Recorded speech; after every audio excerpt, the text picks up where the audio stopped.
Hello everyone, welcome to What If Deku Fell in Love with Nana Shimura movie. Before we start, please go support cismomusic for writing that awesome fanfic. This is the translated version I made. There will be some mistake in character's gender, but of course Deku is a male. She said goodbye to him with the desire to see him again, and perhaps be able to go out with him. Nana Shimura closed her eyes thinking it was the end. But what she didn't know was that a certain angel had left a will so that the brunette could have a second chance. Nana Shimura will have to face the person she least expected, and whom she could not harm because of her feelings. Chapter 1: A Second Chance. Memory. Nana was the only one left in the place, and she approached IZUKU. IZUKU then. "This is goodbye, right?" he asked with a sad look. "Nana, I'm afraid so, IZUKU, you know. I had a great time with you during this time we were together. I certainly enjoyed laughing about everything we experienced together." "IZUKU, me too, Nana," he replied with a slight smile. "Nana, since this is goodbye, I guess that this wouldn't be bad." She approached IZUKU. The brunette's action made the green-haired boy blush beyond belief. Nana had joined her lips with IZUKU's in a tender kiss. The brunette was very blushing, but it was something she would never regret. When they separated, they were both blushing. IZUKU and Nana. Nana, with a tender blush, said, "I told you before, didn't I? If you needed my lips, I would give them to you, Baka. And since this is goodbye, it is my way of saying goodbye because we will never see each other again, IZUKU," she said with a broken voice as some tears fell from her eyes. IZUKU, seeing her cry, opened his eyes slightly, because he had never seen her that way. "Nana, you know, I would like to if I could be reincarnated in another life. I would like to do it where I can be with you and be your same age, so maybe I could have a relationship with you," he said as he slowly faded away. IZUKU, bye Nana. Thanks for everything. The green-haired boy saw how Nana gave him a warm smile before leaving that hid Nana's sadness at having to leave and never return. "In the end it was all over. After all, my life had ended a long time ago. I knew I couldn't be in one for all forever. Everything is going dark, so this is the end of my soul. Goodbye, IZUKU." End of memory. We can see in a large dark place a small white light in the shape of a sphere that illuminated a large part of the place. A pair of women's hands were beneath that sphere of light. A voice said, "Nana Shimura, you certainly deserve a second chance to be happy since you didn't live long enough in your previous life. Besides, this was my daughter Eli's last wish before she passed away. She loved humans very much and undoubtedly protected their realities until the end. I will respect your will. With my divine grace I will give you a new life. You will be reborn again so you can live as you always wanted, saving people so you can keep smiling." After saying those words, the sphere began to shine brightly, illuminating the entire place completely. We can see in a hospital a mother who was giving birth to a baby. The crying of the newborn was present throughout the place. The delivery doctor held the baby and with a smile said, "Congratulations, Mrs. Shimura. You had a very charming and beautiful baby girl." The doctor saw how the new mother was shedding tears of happiness at having her newborn baby in her life. The years passed and that little baby had grown healthy and strong. At the age of 4, that little brunette had awakened her quirk, which was float. Her parents were really happy with their little daughter, whom they raised with great love and affection, because she was their only daughter and they loved her very much. That dark-skinned girl had taken more genes from her mother than from her father, since she had eyes and hair of the same color as her. This one had a small but tender mole on the lower part of her right lip. Her father, seeing his daughter floating slowly, approached her and asked, "Tell me, daughter, what do you want to be when you grow up?" That little black girl with a tender smile answered, "I want to be able to save people," with a big smile. I responded with great determination and joy. Her father just looked at her and smiled slightly, saying, "I'm sure you'll be the best hero of all, daughter." That black girl gave her father a big hug, saying, "Thanks, Dad." His mother looked at that scene tenderly. The years passed and that little black girl had grown until she was 8 years old. She was playing with her friends at school while she was escaping from them so they wouldn't catch her. The brunette tripped and hit her head on the forehead, causing a wound. Her friends, seeing the wound she had, called her teachers and took her to the infirmary to treat the wound. The brunette had a lost look on her face as she was trapped watching thousands of memories that came to her mind, memories that she did not know, but for some reason when she saw them she felt her heart race. This in his mind was standing in front of a certain green-haired man who smiled tenderly at him, saying, "Thank you for worrying about my Nana." That raven-haired girl could see herself in her adult version. At that, the brunette came out of the state of shock she was in, scaring the nurse who was treating her wounds. She could only say, "IZUKU." She looked around asking, "Where am I? Why am I in this place?" The nurse tried to calm her down, saying, "Calm down, little one, you had a little accident, and you hit your head, look." She placed a small mirror in front of her, and the brunette's eyes opened wide as she saw herself. This in his thoughts would say, "I'm a girl again. But what is happening? Why oh?" She felt weak and her vision became blurry, and she fainted. After a couple of hours she slowly began to open her eyes, which gradually cleared up, revealing that she was in a room. There were 2 people next to her, and when she saw them she just shed a couple of tears and said, "Dad and Mom." Her parents hugged her tightly, saying, "You finally woke up, daughter, you had us very worried." His mother touched his forehead and said, "Your fever has already gone down. Doesn't your head hurt, daughter? I mean, according to the nurse, she said you hit yourself pretty hard." The brunette brought her hand to her forehead, saying, "Oh no, it doesn't hurt at all." This one was definitely really confused, as it was like waking up from a long sleep only to realize that she was a child again. His parents told him, "We'll let you rest a little longer, daughter. If you need anything, just say yes." The brunette nodded her head as she watched her parents leave her room, closing the door softly. She sat on her bed looking through the window of her room, saying to herself, "I should have made you disappear, but I can't explain the reason why I'm alive, but if this is a new opportunity, then that means I can see him again, but for that I must." In this way the years passed, and the Shimura family had moved to Japan because their daughter wanted to enter the prestigious UA Academy. We can see how that black-haired girl was standing in front of a large entrance. She had a look full of determination, and in her thoughts she would say, "Finally the day has come. I will finally be able to clear my doubts if I am in the right time then." She saw how a certain pink-haired girl with little yellow horns on her head passed by her. Nana in her thoughts would say, "She's Mina Ishido, so I can be with him after all. Well, I have to pass the entrance exam to get into the UA." She took a step forward, walking with great determination. Chapter 2. This feeling is without a doubt the one for all.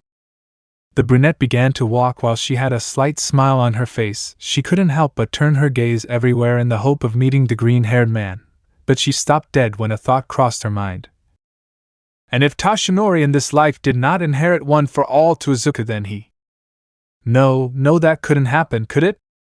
If I'm here, he'll be here too, right? Maybe in this life he does have his own quirk, but if it were the opposite case and Tashinori did not inherit one for all to IZUKU? No, and if one for all didn't exist here then? Nana had never thought about that before. Yes, thousands of possibilities and theories passed through her mind. Possibilities that made her doubt every second because they had a certain percentage of being real.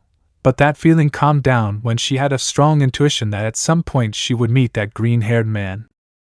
She just shook her head slightly and continued walking into the large room where there were many students who aspired to be heroes. She recognized Mina and Tenya Ida. Well, it was impossible not to do so after having been part of one for all in the green-haired man's body. She literally knew every memory of the green-haired man and his companions, but seeing them once again brought her a faint nostalgia.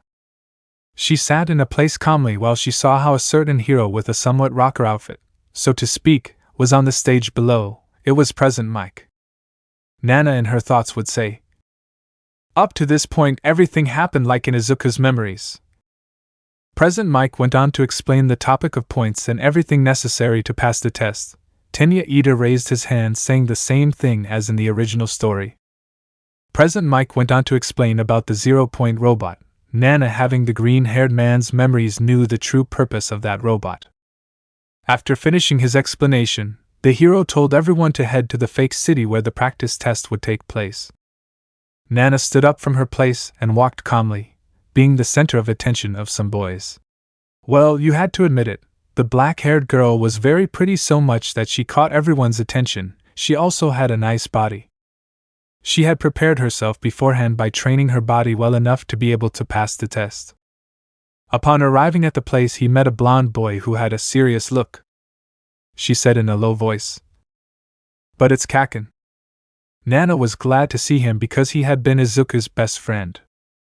Bakugo slightly turned around, seeing the brunette who was staring at him. Nana, seeing that Bakugo was looking at her, raised her hand and greeted him with a big smile. Bakugo raised his left eyebrow and looked around, noticing that she was waving at him. Somewhat confused, he raised his hand, reciprocating the greeting, only to turn around, saying in a low voice, "What a first day, and I already met strange people." A voice at his side said, "Hey, do you really think I'm weird, Bakugo?" Kaken trembled in fear as he saw what was at his side. This one in his thoughts would say, "When did you get here?" Bakugo, "Oh well, it's weird that a stranger greets me as if he knew me." Nana brought her right hand to her chin, saying, "Now that I think about it, you're right." This in his thoughts would say, "I think it would be a bad idea to tell him that I already know him." Nana, then let me introduce myself. I'm Nana Shimura. Nice to meet you for the second time. Bakugo, second time? Nana, I said the first time, you heard wrong. Bakugo, no, you said according to. You know what, forget it. I'm Katsuki Bakugo. I guess it's nice to meet you, I think. Nana gave him a smile, saying, I hope we can get along, Katsuki Bakugo. Bakugo, yes, sure, same here, I guess. At that, the doors of the city opened, and without thinking twice, Nana began to run at high speed, drawing everyone's attention. For some reason, Bakugo followed her. The others were standing watching the two who left when they heard President Mick's voice, which asked, What are you waiting for? A hero doesn't need a signal to act. Go quickly. At those words, the crowd of students began to run. Nana, using her floating quirk, charged the robots, making them spin and launched them against the other robots, destroying two in a single blow. It was not difficult for the brunette to handle her quirk because even though she was only 15 years old, in her past life she had had enough time to control her quirk perfectly, and that feeling was not easy to forget, so controlling her own quirk was nothing. This was fast and precise. The teachers were watching them from a room. A certain muscular blonde had his gaze on Nana. Seeing how she smiled all the time, giving a feeling of hope to whoever saw her, he smiled slightly, remembering his former teacher who always smiled the same way as that brunette. Nizu, that young lady handles her quirk very well, and it is an unusual one for me. According to the papers, his quirk is float.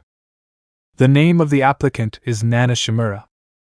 And on the other hand, we have this boy who has explosions.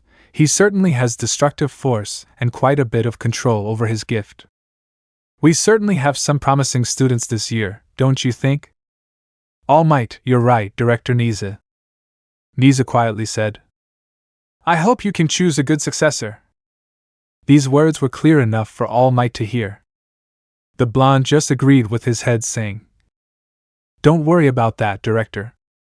The rest of the teachers watched the candidates advance through the city. A certain black-haired man who was leaning against the wall of the room stared at Nana as she destroyed the robots with ease.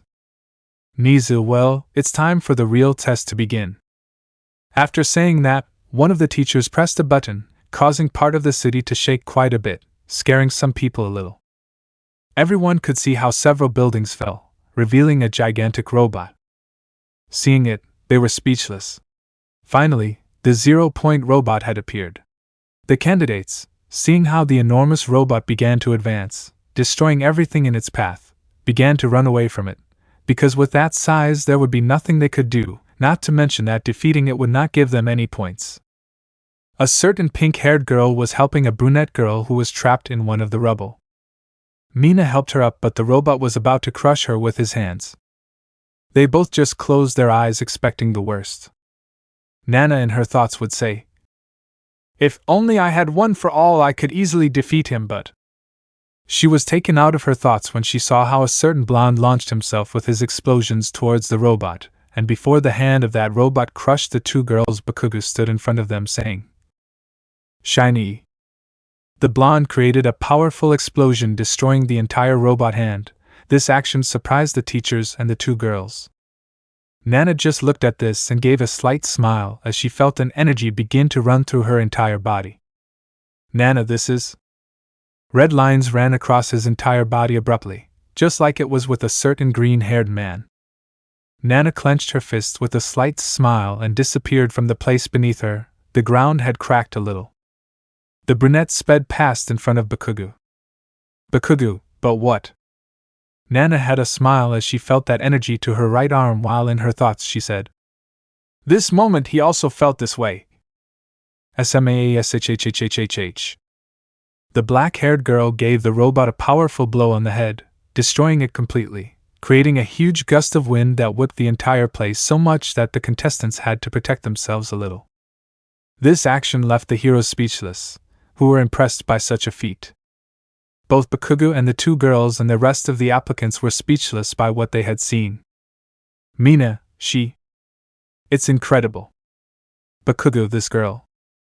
Nana, while she was suspended in the air, would have a beautiful smile, the black girl would say. "If this feeling is without a doubt the one for all." The black-haired girl's arm was broken and purple, as her body was not used to the full power of one for all. All Might, seeing such a feat, was shocked, thinking of a single house when he saw such brute force. This one in his thoughts would say, "That strength and power is similar to one for all as well. His arm is..." Nisa certainly did not expect such an action. That raven girl was the center of attention of all the teachers in the room. Nana grabbed her right arm, feeling terrible pain because it was broken, and in a low voice she would say, "I had already forgotten what this pain felt like." The raven girl lowered herself to the ground, noticing how the others looked at her in astonishment. Nana walked up to the two girls and with a slight smile said, "Are you okay? Weren't they hurt?" Mina in her thoughts would say, "Does he care about us? How can she smile when she is the one who is hurt? Her smile transmits warmth and peace." Mina was brought out of her thoughts when she saw how Nana was extending her left arm to help them stand up, because the gust of air from that blow caused both girls to fall to the ground. Regardless of the pain, Nana continued to maintain her smile. Mina grabbed Nana's hand standing up and they both helped the brown-haired girl to get up. Kaken just looked at her a little strangely. Nana turned around looking at him and raised her left thumb saying, "You were incredible, Kaken." At that name the blonde opened his eyes wide as he remembered a certain friend from his childhood who was no longer there. He said in a low voice, "Deku." "Nana, did you say something, Bakugo?" Bakugo just turned around with a serious face saying, "No, nothing." He began to walk away from them. At that point, Present Mic's voice was heard throughout the city. "Present Mic, time is up. We conclude the practice test. Please, those with injuries go to Pro Hero Recovery Girl to heal them." They all saw an elderly and short woman walking towards them saying, "Good job," while he gave some candy to the applicants. "Present Mic, the rest can leave in an orderly manner. Once we have their results, we will send them to you. Thank you for your work today." "Mina, hey, it's over. I wanted to earn a little more points," she said, somewhat depressed. Nana just laughed lightly. A certain brown-haired girl bowed to the two saying, "Thank you very much for saving me." "Mina, you don't have to thank me, she was the one who saved us both," she said, pointing to Nana. Nana, it was nothing, but the boy who just left would have to thank him, since he prevented that robot from crushing them. "Mina, it's true. By the way, I'm Mina Ishido, nice to meet you." The pink-haired girl showed a kind smile. The brown-haired girl would say, "My name is Ochako Uraraka, a pleasure too." "Nana, it's a pleasure to meet you both, I'm Nana Shimura. I hope we can get along well." Mina, I'm sure we will. The three girls were laughing happily. At that, Recovery approached the jet girl saying, My goodness, young lady, it's certainly been a while since I've seen a student break his bones like that, he said, pointing to her right arm. How is it possible that you can continue smiling with a broken arm? Doesn't it hurt? Nana, oh yes it hurts, but the pain is the least of it. No matter how much pain I feel, I will always show people a smile. I want them to feel peace and hope that I can save them when they see my smile. That's what makes a hero, right? Recovery looked at the brunette for a brief second and smiled slightly, saying, Wow, young people today are so reckless. After saying that, the old woman kissed him on the arm, healing him completely. Nana started to move it, saying, Thank you so much. Recovery continued to heal those who were injured. While in another part of the city we can see how Hawks and Mirko were chasing a person who was escaping at high speed. Hawks, while flying, had his eyes fixed on that person who was hooded and had a mask covering his face. This would say, judging by her movements, agility and body build, she is a woman. Mirko, while running at high speed making great jumps, would say, You're right, it's definitely very fast. His target was just laughing lightly as he ran. Hawks over an intercom would say, Now Endeavor-san. A certain fire hero who was in an alley propelled himself upwards at high speed, appearing in front of his target. Hawks, we got you. Endeavor was about to strike his target, but both Hawks and Mirko were speechless as they watched the girl spin in the air, landing above Endeavor and giving him an axe kick, sending the hero brutally crashing to the ground. Hawks and Mirko saw Endeavor hit brutally, leaving him unconscious, and when they looked up, their rival was no longer there, he had disappeared. Hawks, he ran away, he said with a serious look. Mirko had a smile, saying, You saw that kick, it was powerful. She is definitely a very strong person, she said excitedly. Hawks over his intercom would say, Ryukyu, how did it go for you? This did not receive any response. In another place we can see how a part of the asphalt was destroyed, revealing the professional hero Ryukyu out of combat, and a certain light blue-haired girl embedded in a wall unconscious. Hawks, Mario, please you and Sir go see Ryukyu since Nijire is not responding. What Hawks didn't know was that these two were knocked out just a few meters away from where Ryukyu and Nijire were. Chapter 3, A Future Threat? Hawks went down to the ground to help Endeavor, while Mirko went to search the area a little more to see if she could find any clues or traces of her target, not to mention that she was going to see what had happened to Ryukyu and the others. Hawks understood this would say, Mirko, take care of yourself please. Mirko, HMP, you don't have to tell me, Hawks, you already know that I'm not weak in the worst case scenario. I have to tell you to take care of yourself. The rabbit smiled and ran away at great speed. Hawks watched as the rabbit sped away, lowering his head as he watched the fire hero remain unconscious.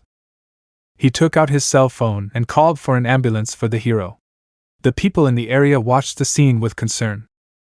Hawks in his thoughts would say, With just one blow you were knocked unconscious. She was certainly not a normal person. Also the way she kicked was just like hers. He thought as he watched the rabbit disappear into the distance. At that moment Hawks' cell phone rang and he answered, saying, Here's Hawks reporting to inform you that the mission failed. Yes, our target managed to escape, not to mention that he knocked out hero number 2 with just one hit. The hero Ryukyu does not answer. Just like Lemillion and Sir Naitai, Mirko went to check the area and also went to see what happened to them. I'll let you know if we find anything else. After saying that he hung up the call, saying, TCH, this seems to be more serious than I thought, but what are they looking for? However, they didn't seem to want to attack us, they just escaped, at least she did. I don't know what happened to the rest. Anyway, Mirko will let me know if anything happened. An ambulance arrived minutes later and paramedics loaded Endeavor onto a stretcher while Hawks climbed into the ambulance and headed to the hospital. While Mirko was heading towards where Ryukyu was, the rabbit opened her eyes wide when she saw her and a certain light blue-haired girl unconscious and with some minor injuries. Mirko had a serious look that would say, One person could take on all four of you," he said while looking at how Sir Night-Eye and Mirio were several meters away. The rabbit called an ambulance to give them immediate medical attention. The ambulance took a few minutes to arrive, but luckily no one had serious injuries.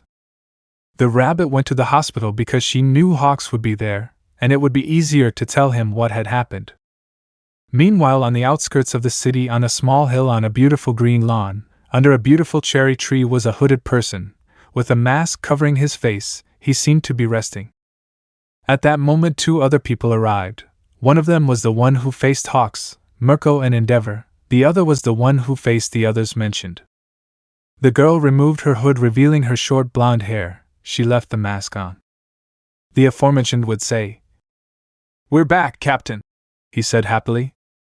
The blonde didn't get any response. The other person next to her took off her hood, revealing her dark navy blue hair tied back in a ponytail. She still kept her mask on, saying, "Hanabi, the captain is most likely asleep."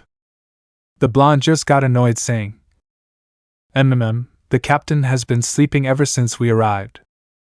"It's not fair, Ransu." The person mentioned as Ransu laughed, saying, "You know how he is, maybe he is meditating as he always says." That blonde with a drop of sweat in the meme style would say, "He's obviously sleeping. I don't believe that he lies about meditating," he said while pointing to the boy sleeping under the tree. Ransu, "But how do you know he's sleeping if he has his mask on?" That blonde was about to speak, but that hooded man surprised the two mentioned by saying, "The sky is beautiful, don't you think so?" The two present looked at the sky and with a look of nostalgia said, "Yes, it's beautiful, Captain." Hooded, "Well said, I will continue meditating, please do not make noise. Especially your Hanabi." The blonde got upset, saying, "Stop sleeping, Captain." Hooded, "Let me know when the other four missing arrive. Oh, and by the way, I hope they didn't cause any damage." Those words made the blonde's skin crawl. Ransu was just making fun of her. Meanwhile, at the hospital, we can see how Hawks was in Endeavor's room, who was lying on the stretcher. "Hawks, feeling better now?" Endeavor, "Yes, but I must say that my head hurts a little, that blow was too hard." Hawks, "And you said that you hit the asphalt pretty hard." Endeavor would put on a serious look, saying, "He got away, right?" Hawks acknowledged his head. The fire hero asked again, "How did the others do? Did they have any success?" Hawks was about to speak when a certain rabbit entered the room, surprising the two present. "Mirko, Endeavor, let me answer that question for you. Ryukyu Nijire, Sir Night-Eye and Mirio were defeated. I found all four of them unconscious. Apparently they were defeated without much effort." The two present looked at Mirko in astonishment at those words. "Hawks, what do you think about this, Endeavor-san?" Endeavor, "I don't know what to think, we don't have or know anything about them, it's like you said, they appeared out of nowhere. We don't even have any trace to catch them, they are certainly well synchronized." Hawks, "Yes, you're right about that. But what I noticed is that they don't even touch the civilians. Don't you find that strange? I mean, any villain would use a hostage to distract or escape and in some cases reach a deal, but they do none of that." Mirko, "And now what do we do? Without any trace of them, we don't even know where to go. The only thing we can do is wait for Ryukyu and the others to wake up to see if they can give us more information or something about them." Hawks, "If that's all we have left.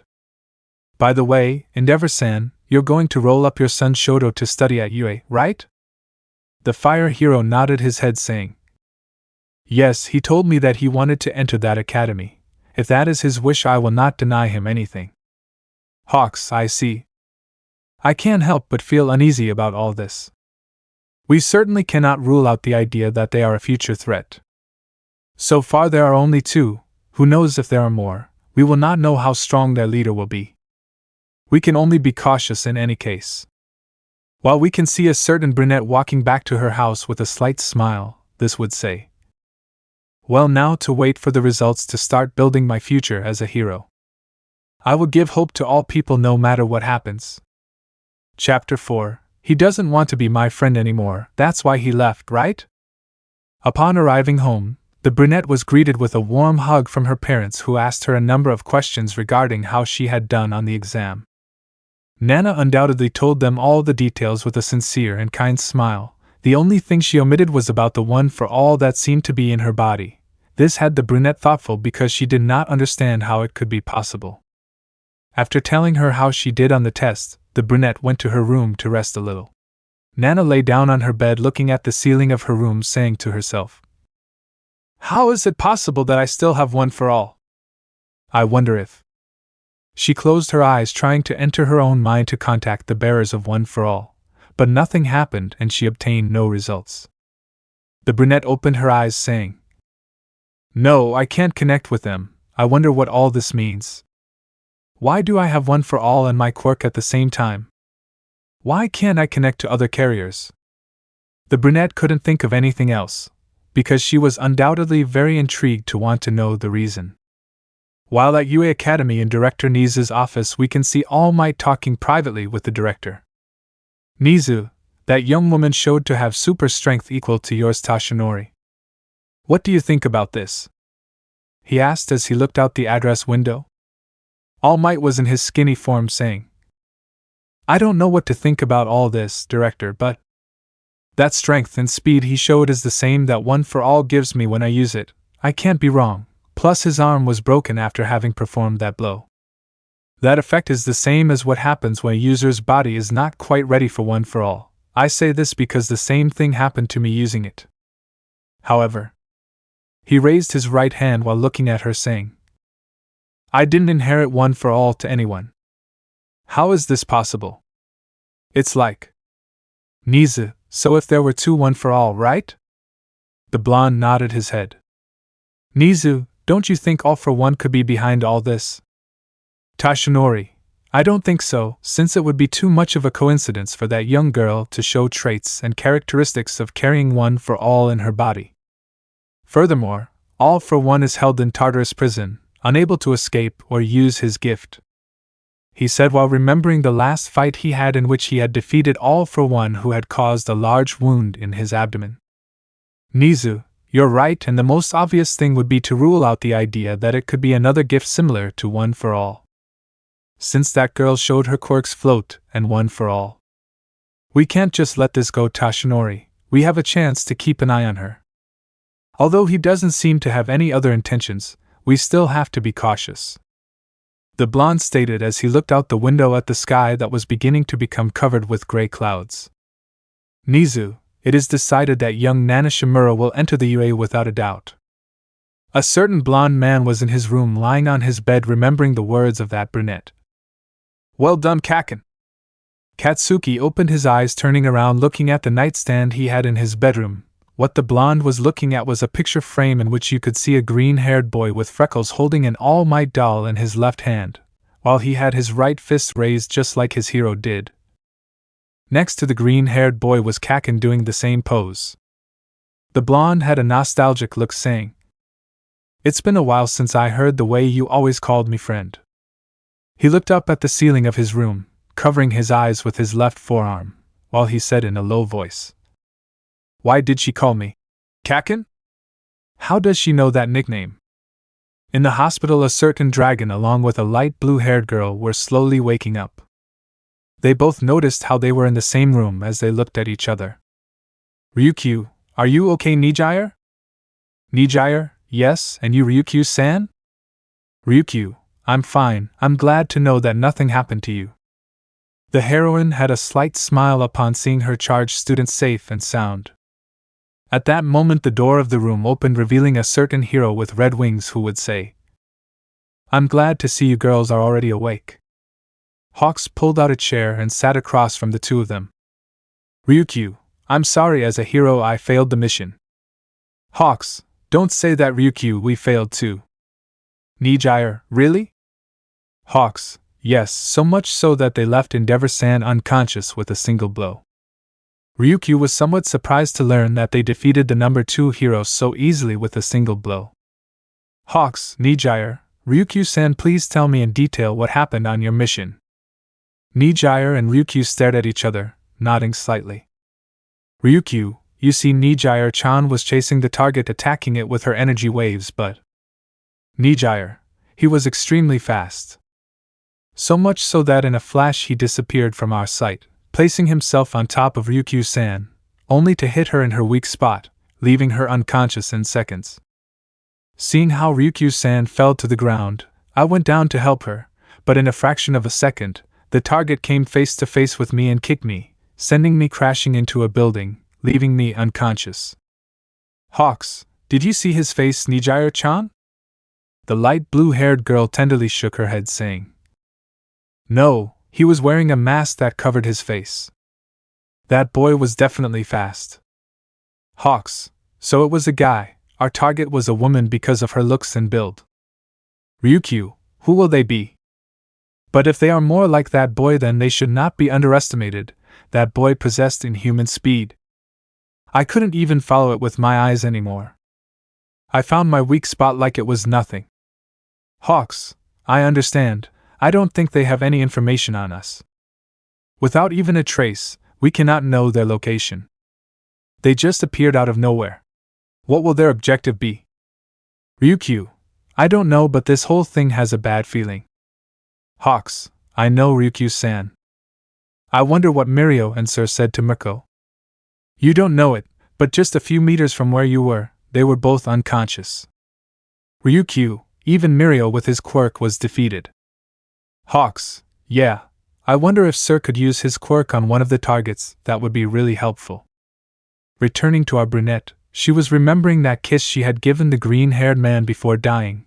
Without a doubt her lips still remembered that sensation that the green-haired man's lips caused her. Nana had a slight blush on her cheeks, she would say. I know that you and I will see each other again, Izuku, and this time not. The memory of when Izuku created that sphere in the sky flashed through his mind. Nana, this time I won't let you go. I know that our paths will cross again. I know it better than anyone. The brunette brought her hand to her chest, feeling a warm sensation that was caused by remembering the kiss with the green-haired man. 11 years ago. We can see a little green-haired boy of only 4 years old lying on a stretcher, still alive thanks to an artificial respirator he was wearing. Next to his stretcher was a certain blonde man of the same age as the green-haired man. He looked at his friend and with a big smile he said, Any decade today they passed through the news how All Might saved many people. I know you couldn't see it, but don't worry, I'll tell you how it was. First All Might did this and then. Little Kaken began to tell him every detail of that heroic act by All Might. In the doorway was Mitsuki Bakugo watching quite sadly as his son happily told his green-haired friend. She turned around to see how outside the room there was a green-haired woman sitting on a chair with a dull and sad look. Mitsuki approached her and hugged her, saying, You have to be strong, Inko. I know this will all pass. The blonde felt her friend hug her tightly as she let out a deep, painful cry.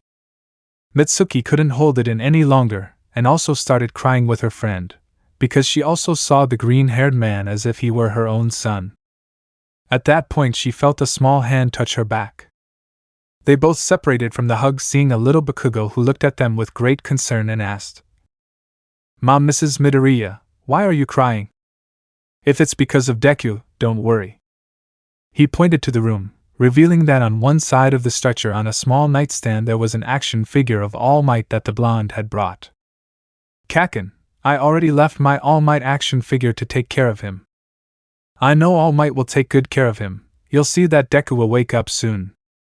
Little Kaken showed an innocent smile at what was really happening with his friend, because no one could blame him. He was just a child to understand what was happening. Inko wiped away her tears and placed her right hand on the blonde's left cheek, saying, Thanks, honey, Izuku will love to see All Might when he wakes up. Kaken excitedly replied, That's right. That's why I brought him my All Might figure, since Deku always admired All Might more than me. He took his mother's hand and said, Mom, can we go home? I'm a little hungry. Mitsuki wiped away her tears, saying, Of course, honey. Kaken, I'll go say goodbye to Deku. The blonde entered the room approaching her friend, saying, I have to go home now, Deku. But tomorrow as soon as I leave the garden I promise I'll come see you. I left my All Might here to protect you. I hope you wake up tomorrow, friend. The blonde turned around and went back to his mother, saying, I'm ready, Mom. Mitsuki nodded his head, saying, I'm going home, Inko. As soon as Bakugo falls asleep, I'll come with you. Anyway, his father is at home and can take care of him. Inko, thank you, Mitsuki. Thank you for everything. Bakugo, see you, Mrs. Midoriya. Inko, goodbye, honey, and thank you for coming to visit my IZUKU today. Bakugo, I'll come tomorrow too so you don't feel so alone, don't worry. The green-haired girl could only watch as her friend walked down the hospital corridors. The next day, as soon as he left the kindergarten, the blonde, still with his things, asked his mother that he wanted to go visit Deku before getting home. His mother took him to the hospital, and when they arrived, the blonde sat in his usual chair, saying, As I promised you, I also came to see you today, Deku. I see you're still asleep. Oh, right. He took out a drawing he had made from his backpack. Bakugo, today the teacher didn't ask us to draw a picture, and I drew us both. I drew you with the All Might suit and me with a very cool suit and with my explosions. And since you haven't awakened your quirk yet, I drew you with a very cool Deku quirk. In this drawing we are both heroes who save people. I drew it for you, friend. I'll leave it here on the table next to All Might.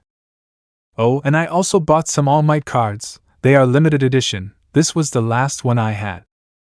I wanted to buy 2 so we both had the pair. But at least I bought it for you, Deku. I know when you wake up you're going to like them a lot. It's my gift for you. When another game comes out, I promise to buy 2 so we can play together. As usual, little Bakugo began to tell his green-haired friend how his day had been. The blonde had a big, sincere smile and eyes full of emotion. The days passed and Bakugo without fail went to see his friend. Over the days, that nightstand he had filled up with a ton of things from Kaken that he brought to him every time he went to visit him. But the blonde, seeing that his friend did not wake up, began to get so sad that sometimes he asked his mother why his friend was still asleep. Mitsuki didn't know what to answer her son, because how could she explain to him that his friend might never wake up to play with him again? And that was what her heart was like, the most like a mother, because she didn't want to see her son sad. One Thursday afternoon, Kaken was standing next to his friend's stretcher. The blonde's eyes had a sad expression. Kaken, why don't you want to wake up Deku? Have it already? Don't you want to play with me? He could hear a barely audible word coming out of his friend's mouth. Ka-chan. Bakugo watched as the fingers of the green-haired boy's left hand moved for just a second. The blonde's eyes opened wide and filled with happiness. He left the room, heading to his mother, who was with Inko. They saw how the very excited blonde came towards them. Bakugo, Mom, Mrs. Midoriya, he's about to wake up. He said my name and wiggled his fingers. Both women opened their eyes wide and went to see the green-haired man. When they entered, they saw him lying down. Inko approached him and with some tears said, Son, can you hear me? Please answer me. Nothing. No answer came out of the green-haired man's mouth. Mitsuki crouched down to his son, saying, Son, lying is wrong and you know it. Bakugo, I'm not lying, Mom. Deku said my name and moved his fingers. I saw it, I swear. He's going to wake up, I know it. Inko wiped away her tears, saying, Don't scold him, Mitsuki. Bakugo didn't do anything wrong, I believe him. Bakugo, you see, Mom, Mrs. Midoriya believes me, why don't you? Mitsuki, come on, we better go home, son. Bakugo, it's okay, Mom. Goodbye, Deku, see you later, Mrs. Midoriya. Deku, I'll come see you tomorrow too, wait for me, okay? The blonde left the room with her mother. Already at night we can see little Bakugo, who was making a lot of noise in her room. His mother and father, upon hearing the noise he was making, went up to see him, and upon entering the room they saw that he had an All Might suit the size of the green-haired boy. Mitsuki, son, what are you doing? Bakugo with a big smile replied, I'm preparing Deku's costume, Mom. The last time he came he left him here. Today he said my name. I know he will wake up soon. That's why I'm preparing his costume, so that when he wakes up we can play that he's All Might and I'm a villain. Since he hasn't awakened his quirk yet, I let him be All Might when we play. he responded with a sincere and innocent smile. His father looked at him and said, "Well, I think it's time to go to sleep, son. I'm sure when IZUKU wakes up he'll want to play with you a lot." Bakugo, "Yes, I know, Dad." Little Kaken laid down on his bed ready to sleep. His parents closed the door and turned off the lights. The next day was a Saturday morning. Bakugo was preparing some things to take to IZUKU. His parents were in the dining room after receiving a sad call. They saw how their son came down with their backpack on, ready to go to the hospital. Bakugo, "Mom, Dad, I'm ready to go see Deku." His parents looked at him, not knowing how to tell him. "Mitsuki's son, we won't be able to go see IZUKU today." Bakugo, "But why not?" "Mitsuki, you see." Bakugo, "I promised him that I would go see him. If you don't want to take me because I'm tired, don't worry, Dad can take me, right, Dad?" His father looked at his little son and with a sad look replied, "I'm sorry, son, but today or tomorrow you won't be able to go see IZUKU." Bakugo, "What are you saying? Why can't I go?" If you don't want to take me, then I'll go alone." The blonde ran out of his house towards the hospital because he already knew the way by heart. After about 15 minutes he arrived and passed through the guard without being noticed. A nurse recognized him in the hallway as this was the nurse who was taking care of IZUKU. "Kaken, good morning, miss. Can I see IZUKU?" The nurse, hearing her question, had a sad look on her face and said, "Your name is Katsuki, right?" The blonde nodded his head. The nurse would say, "I'm sorry, honey, but you won't be able to see him today." "Kaken, why do you tell me that too? First Dad and Mom and now you. Why don't you want me to see my friend?" "I will watch it even if you don't want me to." The blonde ran past the nurse who couldn't stop him. Kaken reached the room where his friend was. He opened the door and with a big smile said, "I'm here, Deku, sorry for being late." Kaken's eyes opened slightly as he saw how the room was empty. There was no one on the stretcher. Behind Bakugo his parents called him saying, "Son, let's go home." Bakugo, Mom, where's the Deku? Why isn't he here?" Mitsuki with some tears in her eyes replied, "I'm sorry, honey, IZUKU is gone now." Her mother's broken voice was painful. "Kaken, what do you mean, Mom? He's already woken up, right? He's waiting for me at his house to play, right?" "Yes, that's what happens." "Quick, Mom, let's go to his house, I want to play with him." Mitsuki hugged him saying, "I'm so sorry I'm really sorry." Tears began to fall from Kaken's eyes as he felt his mother's embrace. He could only ask, "He doesn't want to be my friend anymore, that's why he left, right?" Chapter 5. The gears of destiny begin to turn. Kaken woke up suddenly at 3 a.m. breathing heavily. The blonde felt some tears falling from her cheeks. He slowly used his fingers to stop the flow of them. The blonde got up from his bed to walk to his window looking out at the dark streets saying, "I had those memories again. Did I do something wrong, Deku?" He looked at the nightstand, seeing that photo again, giving a slight smile, saying, "I will become a hero for you, Deku. Wherever you are, just watch me do it." He stood there for a long time looking out the window. The next day our beautiful brunette was shopping at the supermarket with her mother. When they left, they began to walk towards their house. As never before, the downtown street was very busy, but this time, more than ever, so much so that it would be easy to get lost among the many people walking by. The day was cloudy, the sky was covered with very gray clouds of a dark tone, as the weather forecasts predicted rain for that week. As she was walking and talking with her mother, the brunette could see out of the corner of her eye a few meters away a head of green and disheveled hair. Nana opened her eyes slightly. She wanted to see that hair, but it seemed to have been lost among the people in just seconds. Nana shook her head thinking it was just her imagination, so she continued walking with her mother. Meanwhile, on the outskirts of the city, deep in a forest, hidden among a bunch of trees, there was a very cozy 2-story cabin. Inside it were 6 people. 2 of them were Hanabi and Ransu, since the others were in their respective rooms. Ransu was lying on a comfortable sofa in the living room, while Hanabi looked out the window asking, Any Ransu, do you know where the captain went? Ransu, I don't know, maybe he went for a walk in the woods. Are you worried about the truth? The blonde had a slight pink tint on her cheeks, saying. And not at all. It's just that I'm curious, that's all. Ransu just let out a small laugh, saying. Of course, just simple curiosity, haha. Hanabi, it's just that the captain is always looking after us at all times. Last night when I went out to get some air, I could see him sitting on the roof of the cabin as if he were guarding it. To be honest, I don't think I slept at all last night.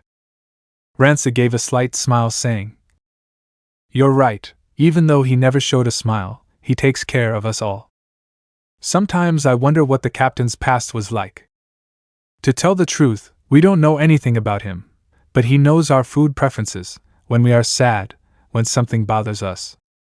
He knows us better than anyone else, and yet we know nothing about him. Hanabi, I don't even know anything about him, and I'm the one who spent the most time with him. I once remembered that I was very sad, but I told others that I was fine. However, he was the only one who could see through me, and he hugged me tightly but at the same time with a unique gentleness. The feeling I could feel at that moment was warm, as if he had absorbed all the sadness I felt. She noticed how Ransu looked at her with a slight mischievous smile, saying, And that's when you got. This one was hit by the blonde, who was upset and blushing. Hanabi, don't talk tea nonsense. Ransu, gomen nasai. We can see a beautiful woman with gray hair as well as her eyes. She had a slight smile. Said woman walked next to a girl of approximately 22 years old. Her hair was gray with some red spots in it. Her eyes were a beautiful shade of gray, and she had glasses that made her look even cuter.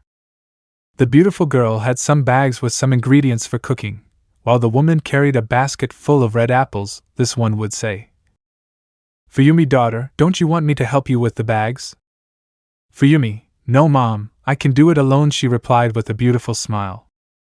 I'm glad we can spend time together. Natsuo is going to love the apple pie we're making, and so will Dad. They passed through a small playground. Fuyumi, I'm so thirsty. She saw a bench, placing the bags on it, saying, Wait here for me, Mom. I'll go buy some drinks. He said while pointing to a small shop that was on the other side of that square. Her mother nodded her head slightly. Fuyumi walked away from her. Rei was about to sit on the bench when the basket of apples slipped from her hand and fell to the ground and began to roll. Rei would quietly say, But how clumsy I am. The woman bent down and began to pick up the apples one by one. She felt a few small drops of water that wet her face. She looked up at the falling sky as a light drizzle had begun. Rei rushed to pick up the apples. She felt that the water had stopped falling on her. Her eyes opened slightly when she saw in front of them a hand holding an apple and a voice saying, He was missing an apple. Rei raised her gaze to a little, meeting emerald eyes that looked at her with nostalgia, mixed with a bit of happiness and sadness. She could see how the boy's clothing covered his mouth and nose, revealing his eyes and part of his green hair or strands of it falling from his forehead. Rei, oh, thank you very much. She grabbed the apple without stopping to look at those eyes that seemed like they were going to crystallize into tears. She noticed that there was an umbrella above her that protected her from the rain. Said umbrella was held by the boy's hand, which seemed to be covered in a white bandage. That boy would say, Please hold the umbrella, otherwise you will get wet. Rei, but it's your umbrella, I couldn't take it. This was interrupted by the words of that boy. Please take the umbrella as a token of appreciation for what you did for me. Rei slightly opened her eyes, saying, Do we even know each other? She asked as she tried to see a little more of that boy's emerald eyes. Who lowered his gaze without answering anything. Fuyumi's voice made her turn in the direction of her voice. Fuyumi was running towards her. She came to her mother, saying, Sorry for. She noticed the umbrella her mother was holding and asked, Mom, where did you get that umbrella? Rei turned her gaze, noticing how she was holding that umbrella, but that boy was no longer there. She could only ask, Where did he go? Fuyumi, where did who go? Rei was sure that she had never grabbed that umbrella, but now she had it in the grip of her hand. She looked everywhere trying to find the boy since it was impossible for him to disappear like that out of nowhere, especially when there was no place around him to hide. Fuyumi, Mom, are you okay? Ray, oh yeah, let's just go home, daughter. She answered while placing the umbrella under both of them, covering themselves from the rain. Fuyumi carried the bags and they resumed their course again, under that rain. Upon arriving home, Ray took her things to the kitchen while her daughter went to change her clothes since they had gotten wet. All the way she had been thinking about the boy who had given her the umbrella and the faint emotions reflected in his eyes, which seemed to say, "Forgive me." Ray, his eyes eye. In the dark-haired girl's house we can see how Nana was in her room looking at the beautiful rain through the window. Nana's eyes were fixed on the rainy sky, her cheeks turned red. She covered her face with her hands saying, "I have to stop thinking about that kiss and her lips," she said very sadly because that green-haired boy had been in her head for almost the entire day. It was precisely the memory of his lips that made Nana's emotions go out of control. Nana just gave a slight smile saying, "I wonder when the day will come when you and I see each other. No matter how much time passes, I will continue to wait for you, IZUKU." 2 days later. We can see the brunette who had an envelope in her hand that had the UA insignia on it. Her parents were sitting next to her. Nana was a little nervous but slowly opened the envelope from which an artifact fell from which a hologram of All Might emerged. This surprised the three present. Nana would quietly say, "Tita Shinori. All Might, good morning Miss Nana Shimura. I want to give you my biggest congratulations for passing the entrance test. Your score was more than enough to pass." But because of his great heroic act of saving those 2 girls from the 0-point robot, a panel of heroes awarded him rescue points. Such points were split between you and the young contender Katsuki Bakugo. We look forward to seeing you this Monday and welcome to your Hero Academy, aspiring Nana Shimura. We see a great future in you. After saying those words, the hologram disappeared. The black-haired girl's parents hugged their daughter saying, "Congratulations, daughter, we are very proud of you, we knew you were going to do it." Nana returned her parents' hug. At the Bakugo house, Kaken was in his room and gave a slight smile saying, "So I passed Deku, I already took my first step to become a hero friend." The blonde looked out the window of his room at that cloudy sky with its gray clouds. In this way, Nana and Rei Todoroki did the same, not knowing that the gears of destiny had already begun to turn. In that cabin already mentioned above we can see the 7 members, their captain would say, "Well, let's start the mission. Our target is Hawks, Ransa and I will go for him. The rest should create a distraction but should not cause unnecessary damage or destruction." Everyone acknowledged slightly as they began walking with their goal already ready. Chapter 6. Hawks Recommendation Alliance? Hawks was flying patrolling the city. Everything seemed calm. At first glance from above it looked like a fairly normal morning except the sky was covered in gray clouds. There were no criminals or thieves to be arrested on the streets. Yes, absolutely everything was too calm. As he was flying he could see a person standing in one of the buildings that was several meters away from him. Hawks saw how this person had his hand extended towards him. The hero opened his eyes slightly when he saw 2 air bullets coming out of the tip of that guy's fingers, taking him by surprise, and he managed to dodge one of them as best he could. The other one grazed his cheek, causing a slight scratch. Hawks in his thoughts would say, "What precision!" He looked up only to see that the person was no longer there. He had disappeared from the place. Hawks looked everywhere trying to find him, while he remained flying in the same place, being on alert in case any more of those air bullets attacked him from another point. The hero descended onto the roof of one of the many buildings in the city. He was about to make a call when he saw out of the corner of his eye one of his elongated red feathers on his left shoulder, as if it were a blade. Behind Hawks was the guy who had attacked him. Hawks just put his phone away saying, "It's okay, you caught me, there's no need to fight."